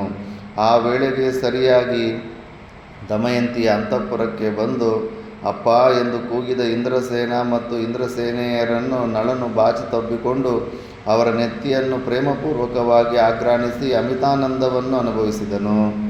ದಮಯಂತಿಯು ನಳನ ಮುಖಾರವಿಂದವನ್ನು ತನ್ನ ಹೃತ್ಕಮಲದ ಮೇಲಿಟ್ಟುಕೊಂಡು ತನ್ನ ಹಿಂದಿನ ಕಷ್ಟ ಪರಂಪರೆಗಳನ್ನು ನೆನೆದು ಸುದೀರ್ಘವಾಗಿ ನಿಟ್ಟುಸಿರು ಬಿಟ್ಟಳು. 3 ವರ್ಷಗಳ ಪರ್ಯಂತವಾಗಿ ವಿರಹ ವೇದನೆಯನ್ನು ಅನುಭವಿಸುತ್ತಿದ್ದ ದಮಯಂತಿ ನಳರು ಬಾಹ್ಯ ಪ್ರಪಂಚವನ್ನೇ ಮರೆತು ಸ್ವಲ್ಪ ಹೊತ್ತಿನವರೆಗೂ ಗಾಢಾಲಿಂಗನೆಯಲ್ಲಿಯೇ ಇದ್ದು ಬಿಟ್ಟಿರು. ಅತ್ತಲಾಗಿ ರಾಜಮಾತೆಯು ನಳನ ಆಗಮನದ ವಿಷಯವನ್ನು ತಿಳಿದು ಸಂತೋಷಭರಿತಳಾಗಿ ದಮಯಂತಿ ಅಂತಃಪುರದಲ್ಲಿ ನಳ ದಮಯಂತಿಯರ ನಡುವೆ ನಡೆದ ವಿಷಯಗಳೆಲ್ಲವನ್ನೂ ತನ್ನ ಪತಿಯಾದ ಭೀಮರಾಜನಿಗೆ ತಿಳಿಸಿದಳು. ಆ ಸಂತೋಷ ವಾರ್ತೆಯನ್ನು ಕೇಳಿದ ಭೀಮರಾಜನು ತನ್ನ ಪತ್ನಿಗೆ ಹೇಳಿದನು, ಮಹಾತ್ಮನಾದ ನಳನಿಂದು ದಮಯಂತಿಯೊಡನೆ ಪೂರ್ಣವಾಗಿ ವಿಶ್ರಮಿಸಿಕೊಳ್ಳಲಿ. ನಾಳೆ ಮುಂಜಾನೆ ಅವನೆದ್ದು ಸ್ನಾನ ಸಂಧ್ಯಾವಂದನ ದೇವಪೂಜಾದಿಗಳನ್ನು ಮುಗಿಸಿದ ನಂತರ ದಮಯಂತಿ ಸಹಿತನಾದ ನಳನನ್ನು ನಾನು ಕಾಣುವೆನು. ಯುಧಿಷ್ಠಿರ, ನಳ ದಮಯಂತಿಯರು ತಮಗೆ ಅರಣ್ಯದಲ್ಲಾದ ಅನುಭವಗಳನ್ನು ಒಬ್ಬರು ಮತ್ತೊಬ್ಬರಿಗೆ ಹೇಳಿಕೊಳ್ಳುತ್ತಾ ಅಂದು ರಾತ್ರಿಯನ್ನು ಬಹಳ ಸುಖದಿಂದ ಕಳೆದರು. ಧರ್ಮಜ, ನಲ ದಮಯಂತಿಯರ ಭೀಮರಾಜನ ಅರಮನೆಯಲ್ಲಿ ಕೆಲವು ದಿನಗಳು ಸುಖವಾಗಿದ್ದರು. ದಮಯಂತಿಯು ಸಂತೋಷವಾಗಿರುವಂತೆ ತಾನೂ ನಡೆದುಕೊಳ್ಳಬೇಕೆಂಬ ಆಶೆಯು ನಲನಿಗೂ, ನಲನೂ ಸಂತೋಷವಾಗಿರುವಂತೆ ತಾನೂ ನಡೆದುಕೊಳ್ಳುವುದು ತನ್ನ ಮುಖ್ಯ ಕರ್ತವ್ಯವೆಂಬ ಅಭಿಪ್ರಾಯವು ದಮಯಂತಿಗೂ ಇದ್ದುದರಿಂದ ನಲ ದಮಯಂತಿಯರಿಬ್ಬರೂ ಅಮಿತವಾದ ಆನಂದದಿಂದ ಕಾಲ ಕಳೆದರು. ರಾಜ್ಯವನ್ನು ಕಳೆದುಕೊಂಡು 3 ವರ್ಷಗಳು ಕಳೆದು ಹೋಗಿ 4ನೇ ವರ್ಷದಲ್ಲಿ ನಳನು ಪುನಃ ದಮಯಂತಿಯನ್ನು ಸೇರಿ ಹೆಚ್ಚಿನ ಆನಂದವನ್ನು ಪಡೆದನು. ನಳನನ್ನು ಪುನಃ ಪಡೆದ ದಮಯಂತಿಯ ಆನಂದವೆಷ್ಟೆಂಬುದನ್ನು ವರ್ಣಿಸುವ ಸಾಧ್ಯತೆಯೇ ಇಲ್ಲ. ಆಗ ತಾನೇ ಹುಟ್ಟುತ್ತಿರುವ ಬಿಸಿಲಿನಿಂದ ಬಾಡಿದ ಸಣ್ಣ ಸಸಿಗಳ ಮೇಲೆ ಮಳೆ ಸುರಿದರೆ ಸಸ್ಯಶ್ಯಾಮಲಿನಿಯಾದ ಭೂಮಿಯು ಎಷ್ಟು ಸಂತೋಷಿಸುವುದೋ ಅದೇ ರೀತಿಯಲ್ಲಿ ನಲನನ್ನು ಪಡೆದ ದಮಯಂತಿಯು ಅಮಿತಾನಂದವನ್ನು ಪಡೆದಳು. ಕಳೆದು ಹೋಗಿದ್ದ ಮುಖಕಾಂತಿಯು ನಾಲ್ಮಡಿಯಾಗಿ ಪುನಃ ಅವಳ ಮುಖಾರವಿಂದವನ್ನು ಅಲಂಕರಿಸಿತು. ಹಿಂದಿನಂತೆಯೇ ದಮಯಂತಿಯು ತನ್ನ ಶರೀರ ಶೋಭೆಯಿಂದ ಪ್ರಕಾಶಿಸಿದಳು. ವಿರಹ ವೇದನೆಯಿಂದ ಶರೀರ ಪೋಷಣೆಯ ವಿಷಯದಲ್ಲಿ ಮತ್ತು ಶರೀರದ ಅಲಂಕಾರದ ವಿಷಯದಲ್ಲಿ ತನಗಿದ್ದ ಔದಾಸೀನ್ಯ, ಪತಿಯನ್ನು ಕಾಣಬೇಕೆಂಬ ಉದ್ವೇಗ, ಹಗಲಿರುಳೆನ್ನದೆ ಧಾರಾಕಾರವಾಗಿ ಹರಿಯುತ್ತಿದ್ದ ಕಂಬನಿ, ಇವುಗಳಿಂದ ವಿಮುಕ್ತಳಾದ ದಮಯಂತಿಯು ಉದಯಿಸಿದ ಚಂದ್ರನಿಂದ ಕೂಡಿದ ರಾತ್ರಿಯಂತೆ ಕಂಗೊಳಿಸಿದಳು. ಯುಧಿಷ್ಠಿರ, ನಾನು ಹಿಂದೆ ಹೇಳಿದಂತೆ ನಳನು ಆ ರಾತ್ರಿಯನ್ನು ದಮಯಂತಿಯೊಡನೆ ಸುಖದಿಂದ ಕಳೆದು ಮುಂಜಾನೆ ಎದ್ದು ಸ್ನಾನ ಸಂಧ್ಯಾವಂದನ ದೇವಪೂಜಾದಿಗಳನ್ನು ಮುಗಿಸಿಕೊಂಡ ನಂತರ ವಸ್ತ್ರಾಭರಣಗಳಿಂದ ಅಲಂಕೃತನಾಗಿ ಸಾಲಂಕೃತೆಯಾದ ದಮಯಂತಿಯೊಡನೆ ಭೀಮರಾಜನ ಸಮ್ಮುಖಕ್ಕೆ ತೆರಳಿದನು. ಭೀಮರಾಜನನ್ನು ಕಂಡೊಡನೆಯೇ ನಳನು ಅಭಿವಾದನಪೂರ್ವಕವಾಗಿ ನಮಸ್ಕರಿಸಿದನು. ಪತಿಯನ್ನು ಅನುಸರಿಸಿ ದಮಯಂತಿಯು ತಂದೆಗೆ ನಮಸ್ಕರಿಸಿದಳು. ಭೀಮರಾಜನು ನಳನನ್ನು ತನ್ನ ಮಗನೆಂದೇ ಭಾವಿಸಿ ಆಶೀರ್ವದಿಸುತ್ತಾ ನಳನ ಭುಜವನ್ನು ಹಿಡಿದು ಮೇಲೆತ್ತಿ ಆಲಿಂಗಿಸಿಕೊಂಡು ನೆತ್ತಿಯನ್ನು ಆಘ್ರಾಣಿಸಿ ಆನಂದ ಬಾಷ್ಪಗಳಿಂದ ಅಭಿಷೇಕಿಸಿ ಮಗಳನ್ನು ಅಳಿಯನನ್ನು ಕುರಿತು ಸಮಯೋಚಿತವಾಗಿ ಸವಿಮಾತುಗಳನ್ನಾಡಿದನು. ನಳನು ಸಹ ರಾಜನಿತ್ತ ಸತ್ಕಾರವನ್ನು ಸ್ವೀಕರಿಸಿ ಸಮಯೋಚಿತವಾದ ಸವಿಮಾತುಗಳಿಂದ ಭೀಮರಾಜನನ್ನು ಗೌರವಿಸಿದನು. ನಳನು ಬಂದಿರುವ ವಾರ್ತೆಯು ಕ್ಷಣ ಮಾತ್ರದಲ್ಲಿ ಪ್ರಜೆಗಳಿಗೆ ತಿಳಿಯಿತು. ಆನಂದಾತಿಶಯದಿಂದ ಪಟ್ಟಣಿಗರು ಕುಣಿದಾಡಿದರು. ಎಲ್ಲೆಡೆಗಳಲ್ಲಿಯೂ ಆನಂದದ ಕೋಲಾಹಲ ಧ್ವನಿಯು ಕೇಳಿ ಬರುತ್ತಿದ್ದಿತು. ನಳನನ್ನು ಗೌರವಿಸುವ ಸಲುವಾಗಿ ಪಟ್ಟಣಿಗರು ತಮ್ಮ ತಮ್ಮ ಮನೆಗಳನ್ನು, ರಾಜಬೀದಿಗಳನ್ನು ತಳಿರು ತೋರಣಗಳಿಂದಲೂ ಪುಷ್ಪಮಾಲಿಕೆಗಳಿಂದಲೂ ಅಲಂಕರಿಸಿದರು. ಎಲ್ಲೆಡೆಗಳಲ್ಲಿಯೂ ರಾಷ್ಟ್ರಧ್ವಜಗಳು ಹಾರಾಡತೊಡಗಿದವು. ಬೀದಿಯುದ್ದಕ್ಕೂ ಸುಗಂಧಮಯವಾದ ನೀರನ್ನು ಚಿಮುಕಿಸಿ ರಂಗವಲ್ಲಿಯನ್ನಿಟ್ಟು ಪುಷ್ಪಹಾರಗಳಿಂದ ಅಲಂಕರಿಸಿದರು. ತಮ್ಮ ತಮ್ಮ ಮನೆಗಳ ಬಾಗಿಲುಗಳನ್ನು, ದೇವಾಲಯಗಳನ್ನು ಮತ್ತು ಪ್ರಾರ್ಥನಾ ಮಂದಿರಗಳನ್ನು ಪಟ್ಟಣಿಗರು ನಾನಾ ವಿಧವಾದ ಸುಗಂಧಮಯವಾದ ಪುಷ್ಪಮಾಲಿಕೆಗಳಿಂದ ಅಲಂಕರಿಸಿದರು. ಇತ್ತಲಾಗಿ ಋತುಪರ್ಣನಿಗೂ ನಲದಮಯಂತಿಯರ ಪೂರ್ಣ ಮಿಲನದ ಶುಭವಾರ್ತೆಯೂ ತಿಳಿಯಿತು. ಆ ವಾರ್ತೆಯನ್ನು ಕೇಳಿ ಋತುಪರ್ಣನು ಆನಂದಭರಿತನಾದನು. ನಲರಾಜನನ್ನು ತನ್ನ ಬಿಡಾರಕ್ಕೆ ಆದರಪೂರ್ವಕವಾಗಿ ಬರಮಾಡಿಕೊಂಡು ಅವನ ಕ್ಷಮೆ ಬೇಡಿದನು. ನಳರಾಜ, ನಿನ್ನಂತಹ ಮಹಾನುಭಾವನನ್ನು ನಾನು ತಿಳಿಯದೆ ಸೇವಾವೃತ್ತಿಗೆ ನಿಯೋಜಿಸಿಕೊಂಡು ಅಪಚಾರವನ್ನು ಮಾಡಿಬಿಟ್ಟೆನು. ದಯವಿಟ್ಟು ಕ್ಷಮಿಸು. ಋತುಪರ್ಣ, ನೀನೇ ನನ್ನನ್ನು ಕ್ಷಮಿಸಬೇಕಾಗಿದೆ. ಏಕೆಂದರೆ ನಿನ್ನಲ್ಲಿ ನಾನು ಸೇವಾವೃತ್ತಿಯಲ್ಲಿದ್ದಾಗ ನಿನ್ನ ಮನನೋಯುವ ಅನೇಕ ಮಾತುಗಳನ್ನಾಡಿದ್ದೇನೆ. ಆದುದರಿಂದ ನಾನು ನಿನ್ನನ್ನು ಕ್ಷಮಿಸುವ ಕಾರಣವೂ ಇಲ್ಲ, ಅಗತ್ಯವೂ ಇಲ್ಲ. ನಲರಾಜ, ನಿಶ್ಚಯವಾಗಿಯೂ ನಾನಿಂದು ಅಮಿತಾನಂದವನ್ನು ಪಡೆದಿದ್ದೇನೆ. ಅದೃಷ್ಟಾಯತ್ತವಾಗಿ ನೀನಿಂದು ಪುನಃ ದಮಯಂತಿಯೊಡನೆ ಸೇರಿ ನಿನ್ನ ಪೂರ್ವ ಸುಖವನ್ನು ಪಡೆದಿರುವೆ. ಇದು ನನಗೆ ಹೆಚ್ಚಿನ ಸಂತೋಷವನ್ನುಂಟು ಮಾಡಿದೆ. ನೀನು ವೇಷ ಮರೆಸಿಕೊಂಡು ನನ್ನ ಮನೆಯಲ್ಲಿದ್ದಾಗ ನಾನು ನಿನ್ನ ವಿಷಯದಲ್ಲಿ ಅಪರಾಧ ಮಾಡಿದ ನೆನಪು ನನಗಿಲ್ಲ. ಒಂದು ವೇಳೆ ತಿಳಿದೋ ತಿಳಿಯದೆ ಅಪರಾಧವನ್ನೇನಾದರೂ ಮಾಡಿದ್ದಲ್ಲಿ ಅದನ್ನು ಕ್ಷಮಿಸಿಬಿಡುವುದು ಉಚಿತವಾಗಿದೆ. ಋತುಪರ್ಣ, ನೀನು ನನ್ನ ವಿಷಯದಲ್ಲಿ ಕಿಂಚಿತ್ತಾದರೂ ಅಪರಾಧವನ್ನೆಸಗಿಲ್ಲ. ನನಗೆ ಸ್ವಲ್ಪವಾದರೂ ತೊಂದರೆ ಕೊಡಲಿಲ್ಲ. ಒಂದು ವೇಳೆ ನೀನು ಅಪರಾಧವನ್ನೆಸಗಿದ್ದರೂ ಅದರಿಂದ ನನಗೆ ಕೋಪ ಉಂಟಾಗಲಿಲ್ಲ. ನನಗೆ ಕೋಪ ಬರುವ ಅಪರಾಧವನ್ನೇನೂ ನೀನು ಮಾಡಿರುವುದಿಲ್ಲ. ಹಾಗೇನಾದರೂ ನೀನು ನನ್ನ ವಿಷಯದಲ್ಲಿ ಅಪರಾಧ ಮಾಡಿದ್ದರೆ ಆಗಲೂ ನೀನು ಕ್ಷಮಾರ್ಹನೇ ಆಗಿರುತ್ತೀಯ. ಅಂತಹ ಅಪರಾಧಗಳು ತಿಳಿಯದೆ ಮಾಡಿದ ಅಪರಾಧಗಳೆನಿಸುವುದಿಲ್ಲವೇ? ಮೇಲಾಗಿ ಮಹಾರಾಜ, ನೀನು ಹಿಂದೂ ಕೂಡ ನನಗೆ ಗೆಳೆಯನೇ ಆಗಿದ್ದೆ, ಬಂಧುವೂ ಆಗಿದ್ದೆ. ಆದುದರಿಂದ ನಿನ್ನ ಅರಮನೆಯಲ್ಲಿ ನಾನಿದ್ದಷ್ಟು ದಿನಗಳನ್ನು ಸಂತೋಷದಿಂದಲೇ ಕಳೆದನು. ನನಗೆ ಬೇಕಾದ ವಸ್ತುಗಳೆಲ್ಲವನ್ನೂ ನಾನು ನಿನ್ನ ಅರಮನೆಯಲ್ಲಿ ನಿರಾತಂಕವಾಗಿ ಪಡೆಯುತ್ತಿದ್ದೆನು. ಯಾವುದಕ್ಕೂ ಕೊರತೆ ಇರಲಿಲ್ಲ. ನಾನ್ಯಾರೆಂಬುದು ತಿಳಿಯದಿದ್ದರೂ ಅರಮನೆಯ ಪರಿವಾರದವರು ನನ್ನನ್ನು ಗೌರವದಿಂದಲೇ ಕಾಣುತ್ತಿದ್ದರು. ನಾನು ಬಹಳ ಸುಖವಾಗಿಯೇ ನಿನ್ನ ಅರಮನೆಯಲ್ಲಿ ಕಾಲ ಕಳೆದೆನು. ಹೆಚ್ಚೇನು ಹೇಳಲಿ ಋತುಪರ್ಣ? ಒಂದು ಮಾತಿನಲ್ಲಿ ಹೇಳುವುದಾದರೆ, ನನ್ನ ಸ್ವಂತ ಅರಮನೆಯಲ್ಲಿ ನನಗಿದ್ದ ಅಥವಾ ನಾನು ಅನುಭವಿಸುತ್ತಿದ್ದ ಸುಖಕ್ಕಿಂತಲೂ ಅಧಿಕವಾಗಿ ಸುಖವನ್ನೇ ನಾನು ನಿನ್ನ ಅರಮನೆಯಲ್ಲಿ ಅನುಭವಿಸಿದೆನು. ಮಿತ್ರನೇ, ನಿನಗೆ ವಿನಿಮಯ ರೂಪವಾಗಿ ಕೊಡಬೇಕಾಗಿರುವ ಅಶ್ವವಿದ್ಯೆಯು ನನ್ನಲ್ಲಿಯೇ ಉಳಿದಿದೆ. ಈಗ ನೀನು ಆ ವಿದ್ಯೆಯನ್ನು ಪಡೆಯಲು ಇಚ್ಛಿಸುವೆಯಾದರೆ ಅಗತ್ಯವಾಗಿ ಉಪದೇಶಿಸುವೆನು. ಋತುಪರ್ಣನು ನಲನ ಮಾತಿಗೆ ಒಪ್ಪಿದನು. ಪರಿಶುದ್ಧನಾಗಿ ಬಂದ ಋತುಪರ್ಣನಿಗೆ ನಲರಾಜನು ಅಶ್ವವಿದ್ಯೆಯನ್ನು ಯಥಾವಿಧಿಯಾಗಿ ಉಪದೇಶಿಸಿದನು. ನಲನಿಗೆ ಸರಹಸ್ಯವಾದ ಅಕ್ಷವಿದ್ಯೆಯನ್ನು ಹಿಂದೆಯೇ ಉಪದೇಶ ಮಾಡಿದ್ದರಿಂದ ವಿನಿಮಯ ರೂಪವಾಗಿ ಅವನಿಂದ ಸರಹಸ್ಯವಾದ ಅಶ್ವವಿದ್ಯೆಯನ್ನು ಪಡೆದ ಭಾಂಗಾಸುರಿಯು ಆನಂದಭರಿತನಾಗಿ ಬೇರೊಬ್ಬ ಸಾರಥಿಯನ್ನು ಕರೆದುಕೊಂಡು ಭೀಮರಾಜನ ಅನುಮತಿಯನ್ನು ಪಡೆದು ತನ್ನ ದೇಶಕ್ಕೆ ಹಿಂದಿರುಗಿದನು. ಯುಧಿಷ್ಠಿರ, ಋತುಪರ್ಣನು ಅಯೋಧ್ಯೆಗೆ ಹೊರಟು ಹೋದ ನಂತರ ನಳನು ಕುಂಡಿನ ನಗರಿಯಲ್ಲಿ ಸ್ವಲ್ಪ ಕಾಲ ವಾಸವಾಗಿದ್ದನು. ಕುಂತಿಪುತ್ರನೇ, ನಳನು ತನ್ನ ಮಾವನಾದ ಭೀಮರಾಜನ ಅರಮನೆಯಲ್ಲಿ 1 ತಿಂಗಳು ಮಾತ್ರವಿದ್ದು ಭೀಮರಾಜನ ಅನುಮತಿಯನ್ನು ಪಡೆದು ಒಂದು ಸಣ್ಣ ಸೈನ್ಯದಳವನ್ನು ತನ್ನೊಡನೆ ತೆಗೆದುಕೊಂಡು ನಿಷಧ ದೇಶಕ್ಕೆ ಹೊರಟನು. ನಳನು ಶುಭ್ರವಾದ ಅಲಂಕೃತವಾದ ರಥದಲ್ಲಿ ಕುಳಿತಿದ್ದನು. ಅವನ ಹಿಂಬದಿಯಲ್ಲಿ 16 ಆನೆಗಳು, 50 ಕುದುರೆಗಳು ಮತ್ತು 600 ಪದಾತಿಗಳು ಹೊರಟವು. ಆ ಸೈನ್ಯದಳವು ಪದಾಘಾತದಿಂದ ಭೂಮಿಯನ್ನೇ ನಡುಗಿಸುತ್ತಿದ್ದಿತು. ಕೆಲವು ದಿನಗಳೊಳಗಾಗಿಯೇ ಪುಷ್ಕರನ ವಿಷಯದಲ್ಲಿ ಕುಪಿತನಾಗಿದ್ದ ನಳನು ನಿಷಧ ದೇಶಕ್ಕೆ ತೆರಳಿದನು. ತನ್ನ ರಾಜಧಾನಿಗೆ ಬಂದೊಡನೆಯೇ ನಳನು ತನ್ನ ಸೈನ್ಯವನ್ನು ಒಂದೆಡೆಯಲ್ಲಿ ನಿಲ್ಲಿಸಿ ತನ್ನ ತಮ್ಮನಾದ ಪುಷ್ಕರನಲ್ಲಿಗೆ ಹೋಗಿ ಹೇಳಿದನು. ದೊಡ್ಡಪ್ಪ ಮಗನು ಚಿಕ್ಕಪ್ಪ ಮಗನಾಗಿರ್ತಾನೆ. ಪುಷ್ಕರ, ನಾವು ಪಗಡೆಯಾಟವಾಡೋಣ. ನಾನು ಅಪಾರವಾದ ಐಶ್ವರ್ಯವನ್ನು ಸಂಪಾದನೆ ಮಾಡಿಕೊಂಡು ಬಂದಿರುತ್ತೇನೆ. ನನ್ನ ಧರ್ಮಪತ್ನಿಯಾದ ದಮಯಂತಿಯನ್ನು ಮತ್ತು ನಾನು ಸಂಪಾದಿಸಿಕೊಂಡು ಬಂದಿರುವ ಸಕಲೇಶ್ವರ್ಯವನ್ನೂ ನಾನು ಪಣವನ್ನಾಗಿಡುತ್ತೇನೆ.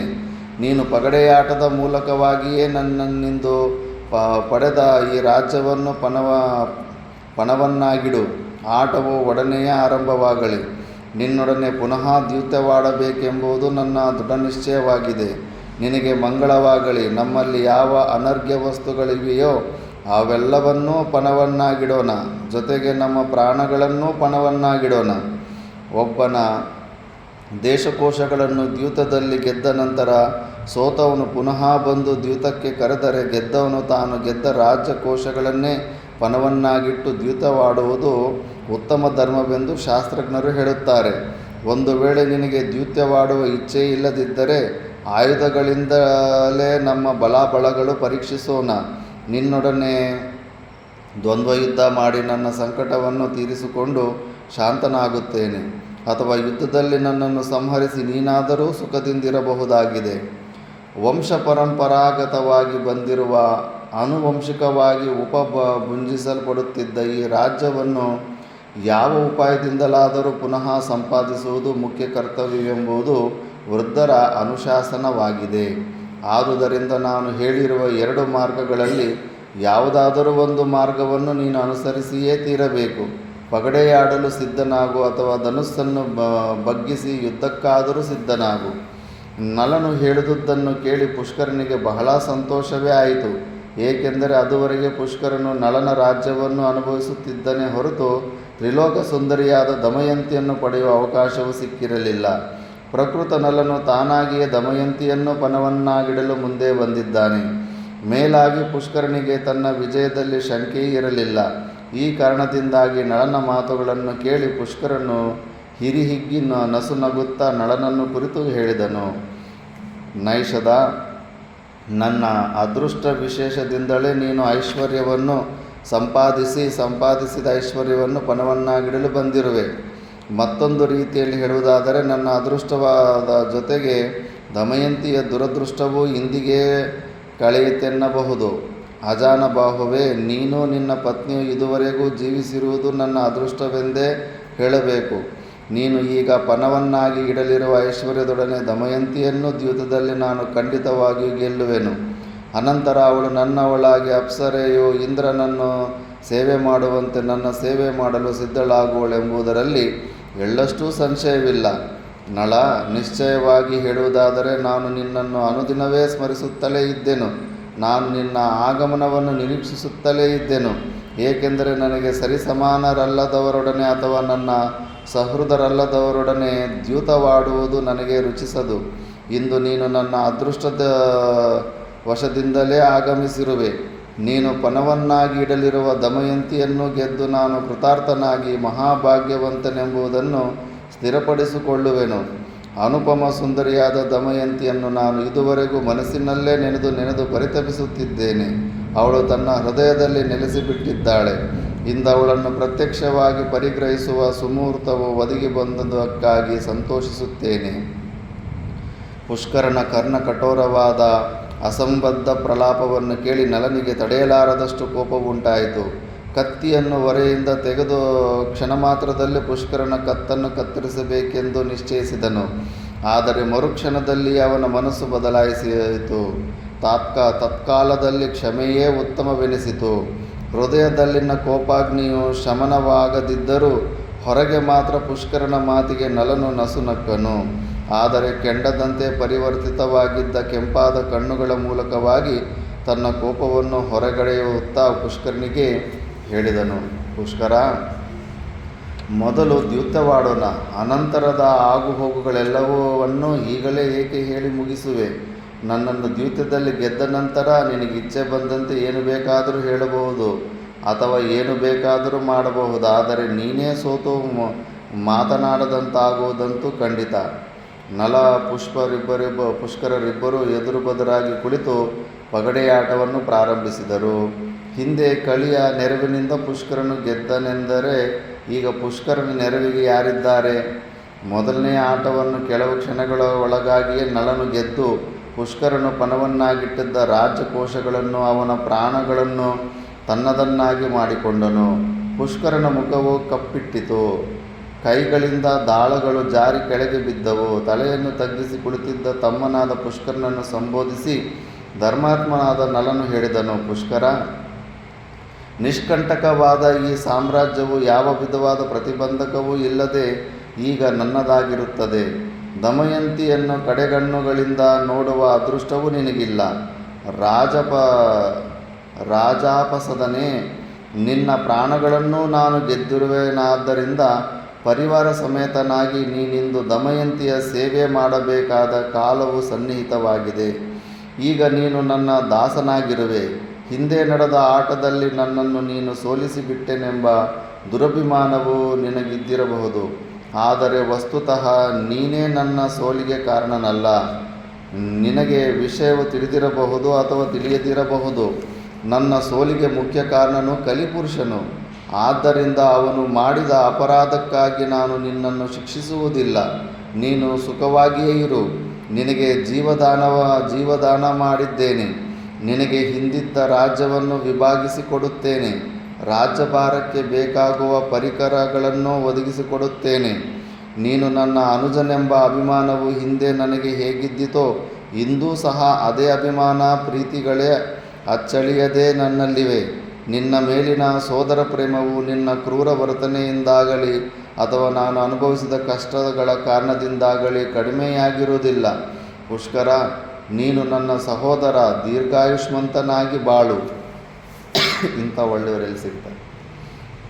ಮಹಾಪರಾಕ್ರಮಿಯಾದ ನಳನು ತನ್ನ ತಮ್ಮನಾದ ಪುಷ್ಕರನೊಡನೆ ಹೀಗೆ ಹೇಳಿ ಅವನನ್ನು ಆಲಿಂಗಿಸಿ ಅವನ ತಲೆಯನ್ನು ಆಘ್ರಾಣಿಸಿ ಸವಿಮಾತುಗಳಿಂದ ಸಂತೈಸಿ ತನ್ನ ರಾಜಧಾನಿಗೆ ಹೊರಡಲು ಅವನಿಗೆ ಅನುಮತಿಯನ್ನಿತ್ತನು. ಯುಧಿಷ್ಠಿರ, ಸೋತು ಹೋದ ತನ್ನನ್ನು ನಳನು ಹೀಗೆ ಪುಷ್ಕರಿಸಿರುವನೆಂದು ಪುಷ್ಕರನು ಭಾವಿಸಿರಲಿಲ್ಲ. ನಳನ ಮಾತುಗಳನ್ನು ಕೇಳಿ ಪುಷ್ಕರನಿಗೆ ಅಮಿತಾನಂದವಾಯಿತು. ಧರ್ಮಾತ್ಮನಾದ ನಳನ ಪಾದಕಮಲಗಳನ್ನು ಮುಟ್ಟಿ ನಮಸ್ಕರಿಸಿ ಬದ್ಧಾಂಜಲಿಯಾಗಿ ನಿಂತು ನಳನನ್ನು ಕುರಿತು ಹೇಳಿದನು. ಅಣ್ಣ, ನಿನ್ನ ಕೀರ್ತಿಯು ಶಾಶ್ವತವಾಗಿ ಉಳಿಯಲಿ. ಶತಸಹಸ್ರ ವರ್ಷ ಪರ್ಯಂತವಾಗಿ ನೀನು ಸುಖ ಸಂತೋಷಗಳಿಂದ ಜೀವಿಸಿರು. ದ್ಯೂತದಲ್ಲಿ ಸೋತ ನನಗೆ ಜೀವದಾನ ಮಾಡಿ ಆಶ್ರಯವನ್ನಿತ್ತ ನೀನು ನಿಶ್ಚಯವಾಗಿಯೂ ಮಹಾತ್ಮನೇ ಸರಿ. ನಳನ ಅರಮನೆಯಲ್ಲಿ ಪುಷ್ಕರನು 1 ತಿಂಗಳ ಕಾಲವಿದ್ದು ಅನಂತರದಲ್ಲಿ ನಳನ ಅನುಮತಿಯನ್ನು ಪಡೆದು ಚತುರಂಗ ಬಲ ಸಮೇತನಾಗಿ ವಿಧೇಯರಾದ ಅನೇಕ ಸೇವಕರು ಮತ್ತು ಪತ್ನಿ ಪುತ್ರರಿಂದೊಡಗೂಡಿ 2ನೆಯ ಸೂರ್ಯನೋಪಾದಿಯಲ್ಲಿ ಉಜ್ವಲವಾದ ತೇಜಸ್ಸಿನಿಂದ ಪ್ರಕಾಶಿಸುತ್ತಾ ಉಲ್ಲಾಸದಿಂದ ತನ್ನ ರಾಜಧಾನಿಗೆ ಪ್ರಯಾಣ ಮಾಡಿದನು. ಯುಧಿಷ್ಠಿರ, ನಾನು ಹಿಂದೆ ಹೇಳಿದ ರೀತಿಯಲ್ಲಿ ಧರ್ಮಾತ್ಮನಾದ ನಳನು ತನ್ನ ತಮ್ಮನಿಗೆ ತೊಂದರೆಯನ್ನುಂಟು ಮಾಡದೆ ರಾಜ್ಯವನ್ನೂ ಯಥೇಚ್ಛವಾದ ಧನ ಕನಕ ವಸ್ತುಗಳನ್ನೂ ಕೊಟ್ಟು ಕಳುಹಿಸಿದ ನಂತರ ನಿಷಧ ದೇಶದ ರಾಜ್ಯಭಾರವನ್ನು ವಹಿಸಿಕೊಂಡು ತನ್ನ ಪ್ರಜೆಗಳಿಗೆ ಅಮಿತಾನಂದವನ್ನುಂಟು ಮಾಡಿದನು. ಜನನಾಯಕರು ಮತ್ತು ರಾಜ್ಯದ ಮುಖ್ಯಾಧಿಕಾರಿಗಳು ನಳನಲ್ಲಿಗೆ ಬಂದು ವಿನೀತರಾಗಿ ನಿಂತು ಹೇಳಿದರು. ಮಹಾರಾಜ, ಇಂದಿನ ದಿನವೇ ಸುದಿನ. ನಿನ್ನ ಪುನರಾಗಮನದಿಂದ ಈ ರಾಜಧಾನಿಯಲ್ಲಿರುವ ಮತ್ತು ಈ ರಾಜ್ಯದಲ್ಲಿರುವ ಸಕಲ ಪ್ರಜೆಗಳು ಆನಂದಭರಿತರಾಗಿದ್ದಾರೆ. ದೇವತೆಗಳು ಶತಕ್ರತುವಾದ ಇಂದ್ರನನ್ನು ತಮ್ಮ ರಾಜನನ್ನಾಗಿ ಮಾಡಿಕೊಂಡು ಸಂತುಷ್ಟರಾಗಿರುವಂತೆ ನೀನು ರಾಜನಾಗಿರುವುದರಿಂದ ಪ್ರಜೆಗಳಾದ ನಾವು ಸಂತುಷ್ಟರಾಗಿದ್ದೇವೆ. ಧರ್ಮಜ, ನಿಷಧ ರಾಜಧಾನಿಯಲ್ಲಿ ನಳನು ಪುನಃ ರಾಜನಾದುದಕ್ಕಾಗಿ ಅನೇಕ ಉತ್ಸವ ಸಮಾರಂಭಗಳು ನಡೆದವು. ಆ ಸಮಯಕ್ಕೆ ಸರಿಯಾಗಿ ನಳನು ದಮಯಂತಿಯನ್ನು ಚತುರಂಗ ಬಲದೊಡನೆ ರಾಜಧಾನಿಗೆ ಕರೆಸಿಕೊಂಡನು. ಮಹಾತ್ಮನಾದ ಅತುಲ ಪರಾಕ್ರಮಿಯಾದ ಭೀಮರಾಜನು ತನ್ನ ಮಗಳಿಗೆ ಹೇರಳವಾದ ಬಳುವಳಿಗಳನ್ನಿತ್ತು ಪುರಸ್ಕರಿಸಿ ಕಳಿಸಿಕೊಟ್ಟನು. ದಮಯಂತಿಯು ರಾಜಧಾನಿಗೆ ತನ್ನ 2 ಮಕ್ಕಳಿಂದ ಸಮೇತಳಾಗಿ ಬಂದ ನಂತರ ದೇವೇಂದ್ರನು ಶುಚಿಯೆಂದೊಡಗೂಡಿ ನಂದನವನದಲ್ಲಿ ವಿಹರಿಸುವಂತೆ ನಳನು ತನ್ನ ಮುಂದಿನ ದಿನಗಳನ್ನು ದಮಯಂತಿಯೊಡನೆ ಅತ್ಯಾನಂದದಿಂದ ಕಳೆದನು. ಪುಣ್ಯಶ್ಲೋಕನಾದ ನಳನು ತನ್ನ ರಾಜ್ಯವನ್ನು ಪುನಃ ಪಡೆದ ನಂತರ ಜಂಬೂದ್ವೀಪದಲ್ಲಿ ಅತಿಶ್ರೇಷ್ಠನಾದ ರಾಜನೆಂಬ ಕೀರ್ತಿಯನ್ನು ಗಳಿಸಿ ರಾಜ್ಯವನ್ನಾಳಿದನು.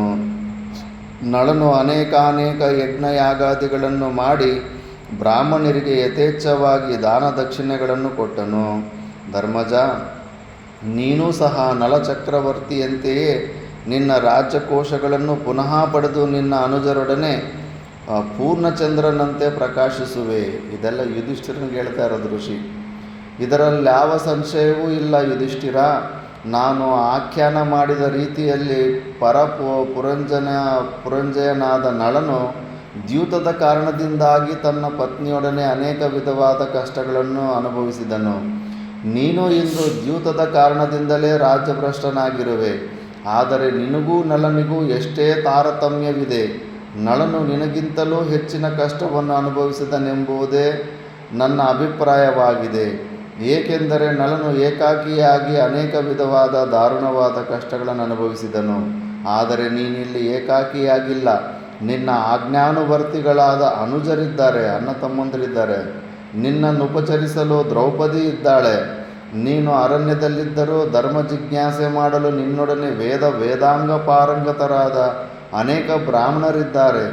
ಆದುದರಿಂದ ನೀನು ಕಿಂಚಿತ್ತಾದರೂ ವ್ಯಥೆ ಪಡುವ ಕಾರಣವಿಲ್ಲ. ಅಚ್ಯುತನೇ, ಈ ನಳೋಪಾಖ್ಯಾನದಲ್ಲಿ ಬರುವ ಕಾರ್ಕೋಟಕ ಸರ್ಪ, ದಮಯಂತಿ, ನಳ, ಋತುಪರ್ಣ ಇವರ ಸಂಕೀರ್ತನೆಯು ನಿಶ್ಚಯವಾಗಿಯೂ ಕಲಿಪುರುಷನ ಪ್ರಭಾವವನ್ನು ನಾಶಗೊಳಿಸುತ್ತದೆ.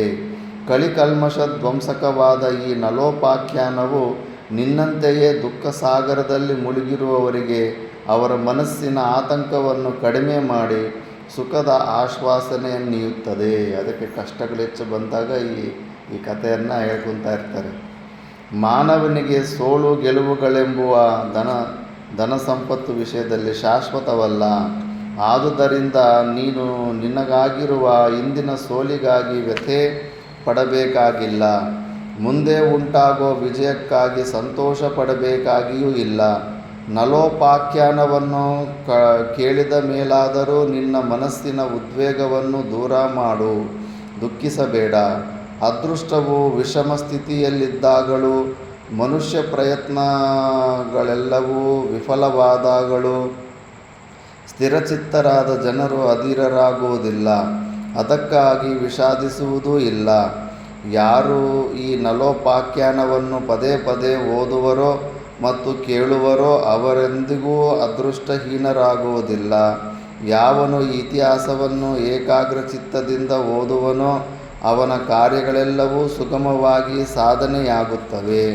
ಅವನು ಕೀರ್ತಿಮಂತನಾಗಿ, ಪುತ್ರಪೌತ್ರವಂತನಾಗಿ, ಗೋಧನನಾಗಿ, ಸಮಾಜದಲ್ಲಿ ಉನ್ನತ ಸ್ಥಾನಗಳನ್ನು ಗಳಿಸಿ, ಐಶ್ವರ್ಯವಂತನಾಗಿ, ಆರೋಗ್ಯವಂತನಾಗಿ, ಸರ್ವದಾ ಸಂತೋಷ ಚಿತ್ತನಾಗಿರುತ್ತಾನೆ.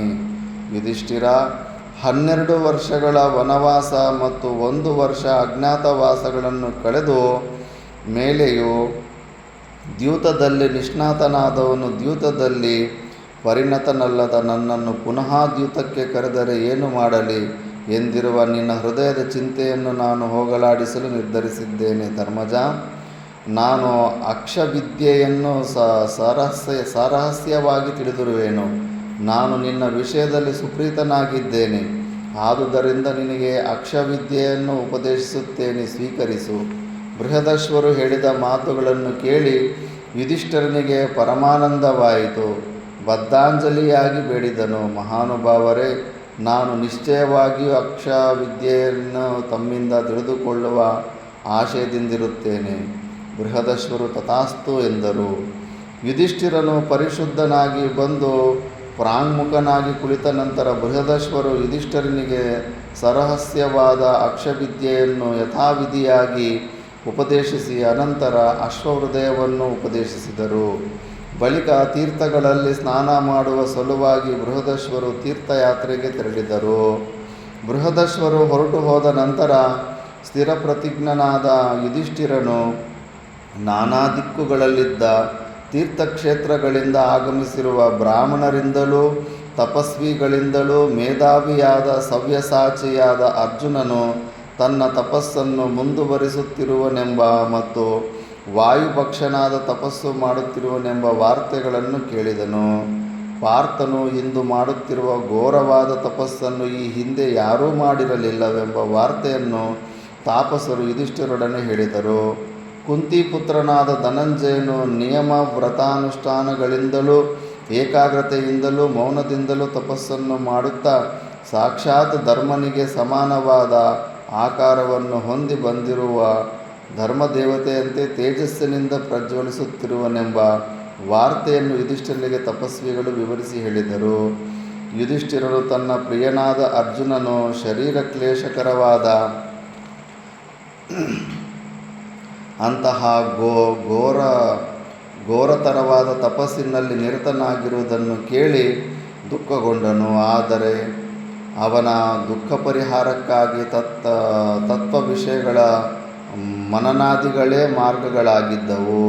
ತನ್ನೊಡನಿದ್ದ ಅನೇಕ ಬ್ರಾಹ್ಮಣರನ್ನು ಕರೆಸಿ ಅವರೊಡನೆ ತಾತ್ವಿಕವಾದ ಸಂಭಾಷಣೆಗಳನ್ನು ಮಾಡುತ್ತಾ ಅರ್ಜುನನ ವಿಯೋಗದಿಂದುಂಟಾದ ದುಃಖವನ್ನು ಸ್ವಲ್ಪ ಮಟ್ಟಿಗೆ ಕಡಿಮೆ ಮಾಡಿಕೊಳ್ಳುತ್ತಿದ್ದನು. ಈ ಥರ ನೆಕ್ಸ್ಟಿನ ದ್ರೌಪದಿ ಸಹಿತರಾದ ಪಾಂಡವರು ಅರ್ಜುನನಾಗಿ ಚಿಂತೆ ಮಾಡೋದು ಅದೆಲ್ಲ ಸ್ಟೋರಿ ಬರುತ್ತದೆ ನೆಕ್ಸ್ಟ್ ಕ್ಲಾಸಲ್ಲಿ ನೋಡೋಣ. ಓಂ ಪೂರ್ಣಮದಃ ಪೂರ್ಣಮಿದಂ ಪೂರ್ಣಾತ್ ಪೂರ್ಣಮುದಚ್ಯತೆ ಪೂರ್ಣಸ್ಯ ಪೂರ್ಣಮಾದಾಯ ಪೂರ್ಣಮೇವಾವಶಿಷ್ಯತೆ. ಓಂ ಶಾಂತಿ ಶಾಂತಿ ಶಾಂತಿ.